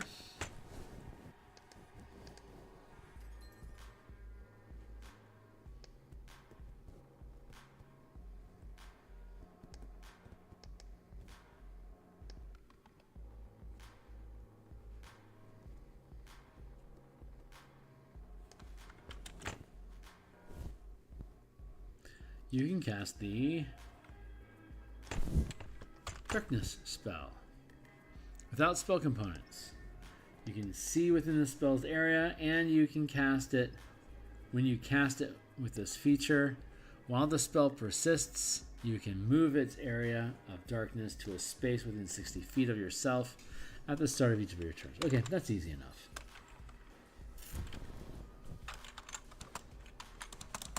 The Sphere of Shadows.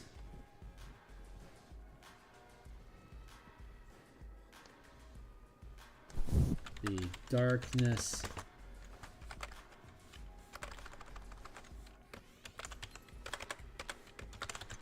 The spell's effective level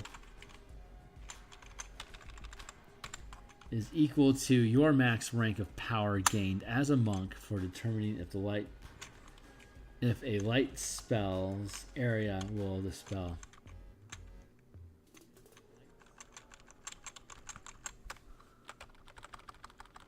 For determining what level of spell, what level of light magic will dispel the sphere. There you go. Shadow Step. You gain the ability to step from one shadow into another when you are in dim light or darkness. As a maneuver, you can, as a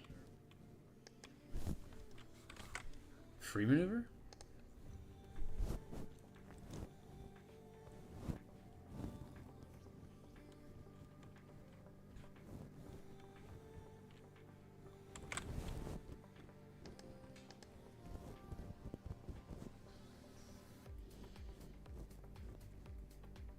As a bonus action, not maneuver, but as a bonus action specifically. Bonus action, you can teleport up to 6 feet to an unoccupied space. You can see that is also in dim light or darkness. You then have advantage on the first melee attack you make before the end of the turn.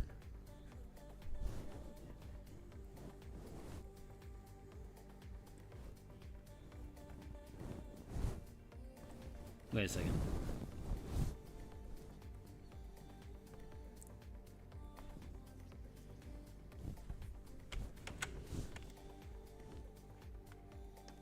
Shadow Step. Improved Shadow Step. And then Cloak of Shadows.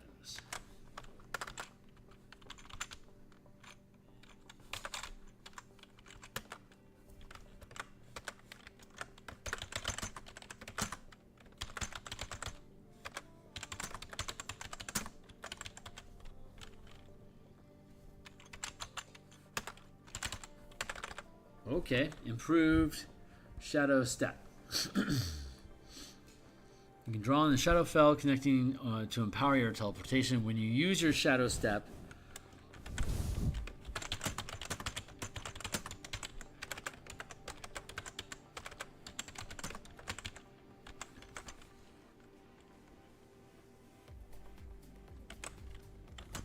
you can expend 1 mana to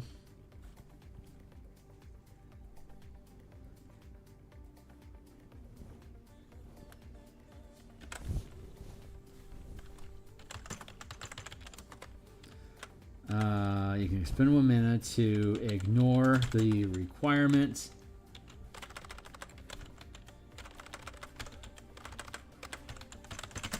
to start or end in dim light or darkness. That's really cool.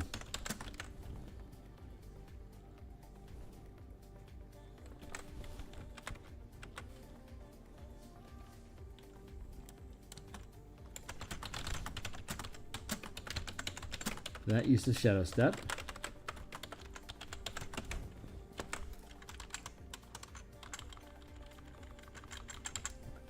As a kicker cost, you can expend 1 mana. There you go. As part of that bonus action, you can make an unarmed strike immediately after you teleport.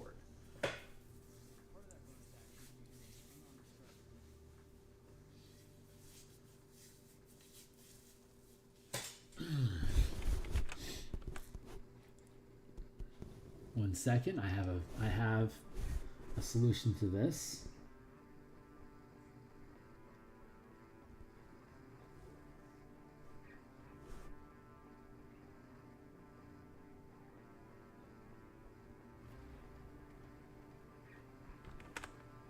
Empowered synergy.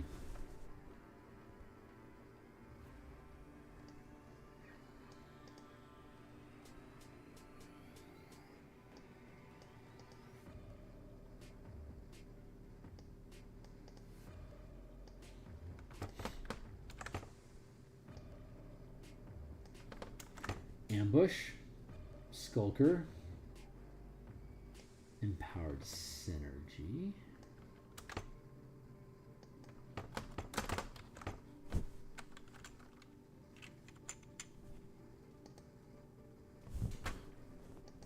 Subtle Channeling, Blinding Strike, Flicker Pounce. These all make a lot of sense so far.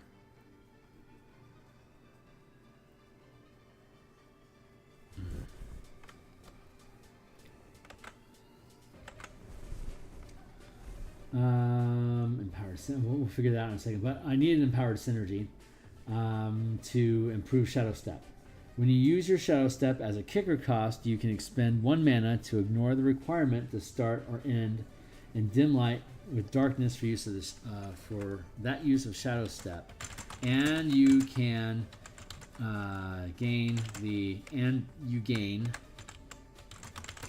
benefit of the Empowered Synergy exploit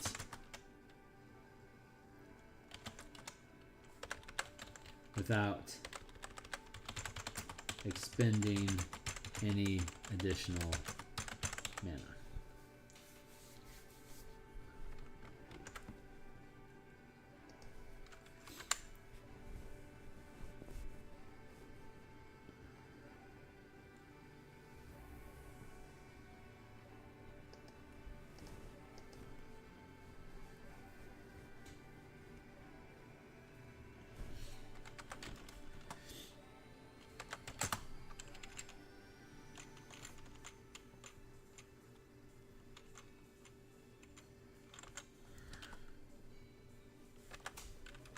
And gain the benefit of the Empowered Synergy exploit.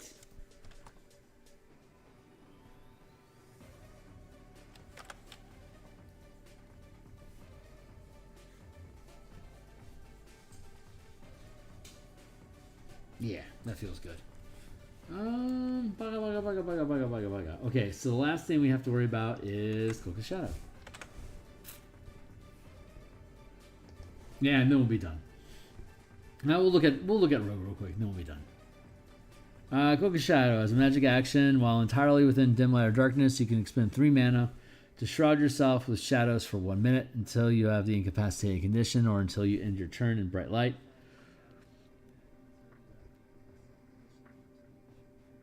Shadow Flurry. You can use your flurry blows without expending any focus points. Wow, that's awesome. I love that. Okay, Cloak of Shadows, that's really good.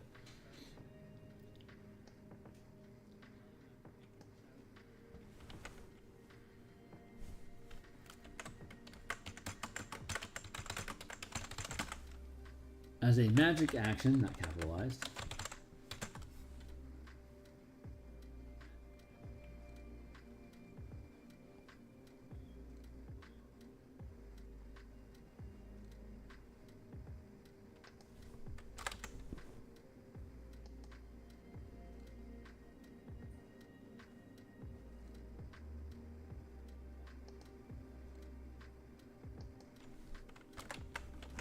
As a magic action.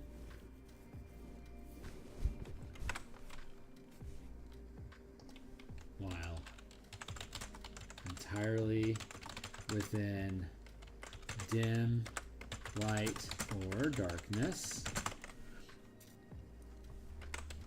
you can expend 3 mana to shroud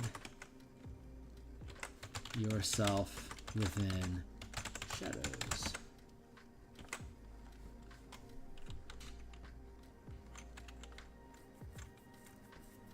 Hold on. As a 3rd rank sustained effect,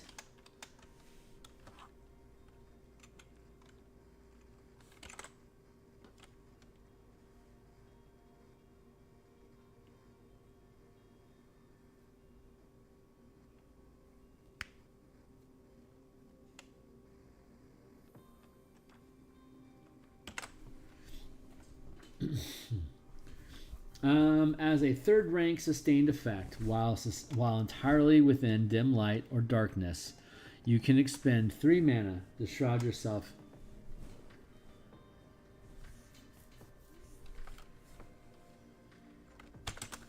If you enter bright light, this effect is immediately dismissed. You, while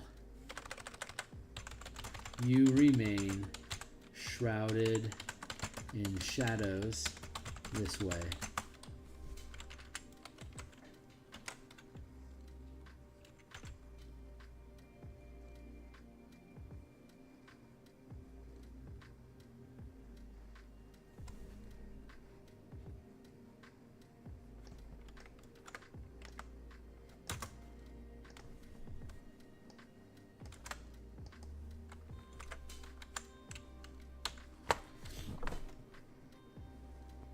As a third rank sustained effect, while entirely within dim light or darkness, you can expend 3 mana. Thank you, time the timer. You can expend 3 mana to shroud yourself within shadows. If you enter bright light, this effect is immediately dismissed. While you remain shrouded in shadows this way, you gain the following benefits.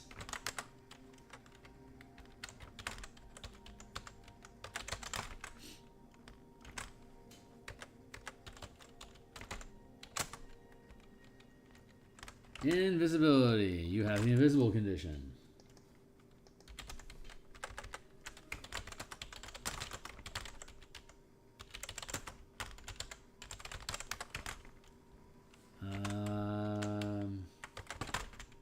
Partially incorporeal.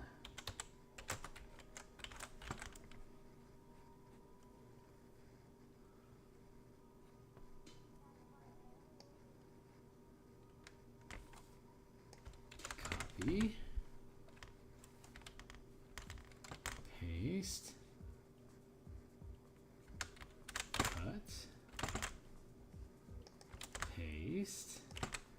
And shadow flurry.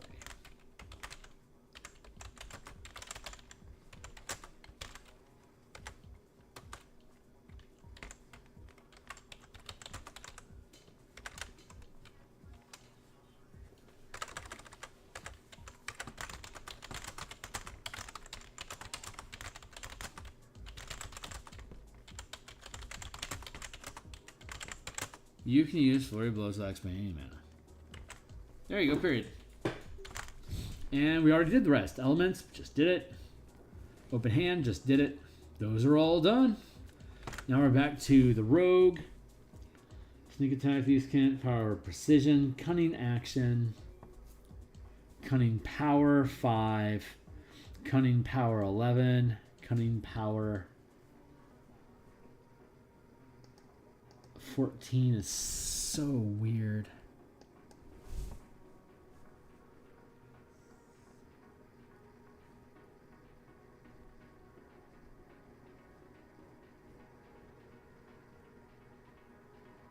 Sixth and 3.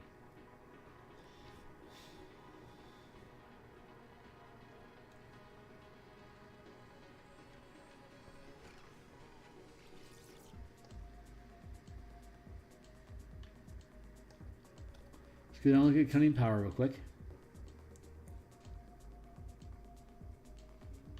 Yeah.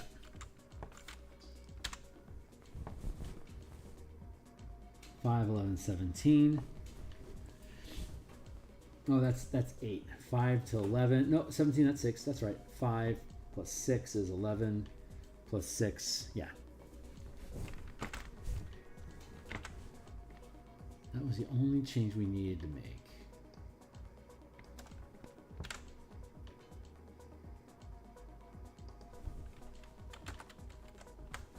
Cunning power 3.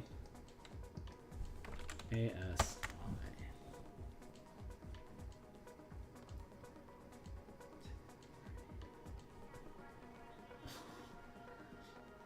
4, 8, 10, 12, 14, 16. Jesus Christ, we're giving them a lot of ASI. I love that. 1, 2, 3, 4, 5,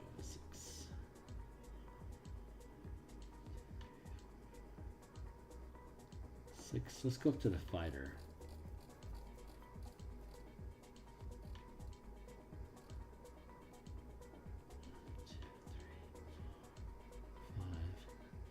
6. Ha! No. Nice. They both have. They now both have 6 ASI, both the rogue and the fighter. God, that feels appropriate. Ah, fucking love that. All right, this is perfect. I find it ironic that the monk doesn't get any weapon masteries unless you pay for them with feats or get a subclass. That just feels just like so fucking wrong to me. Like, monks should like have access to all of them. Them and the fighter, of all the classes, them and fighter deserve to have weapon masteries. Traditions of power. Okay, I'm going to go ahead and cut it there. 8 o'clock. Hey, not bad. Actually, let's double check. Let's just double check real quick. Not spend any extra time on the rogue if we don't need to. So I'm already really happy with all these effects.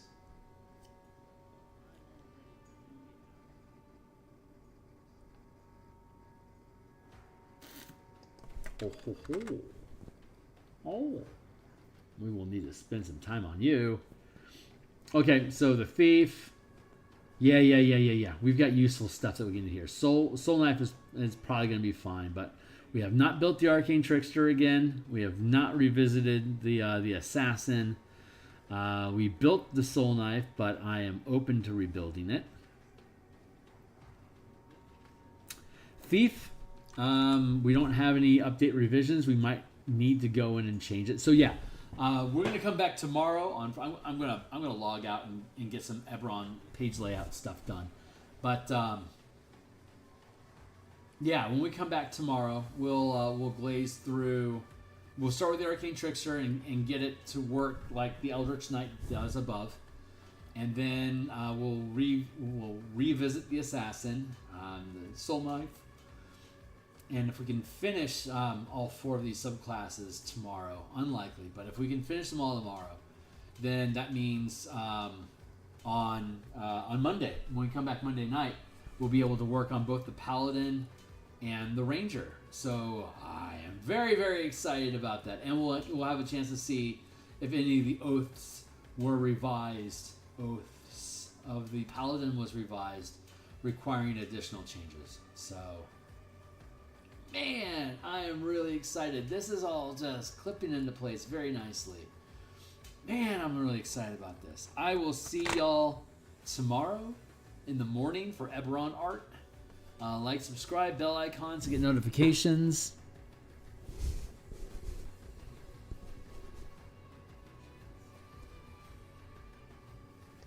Click that out of there. What's this thing called? Ranged Assault? Ranged Skirmisher?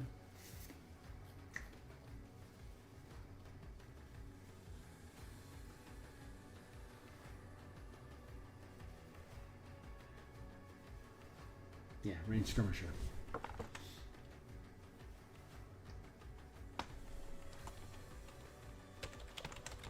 Oh, this is going to be so fun.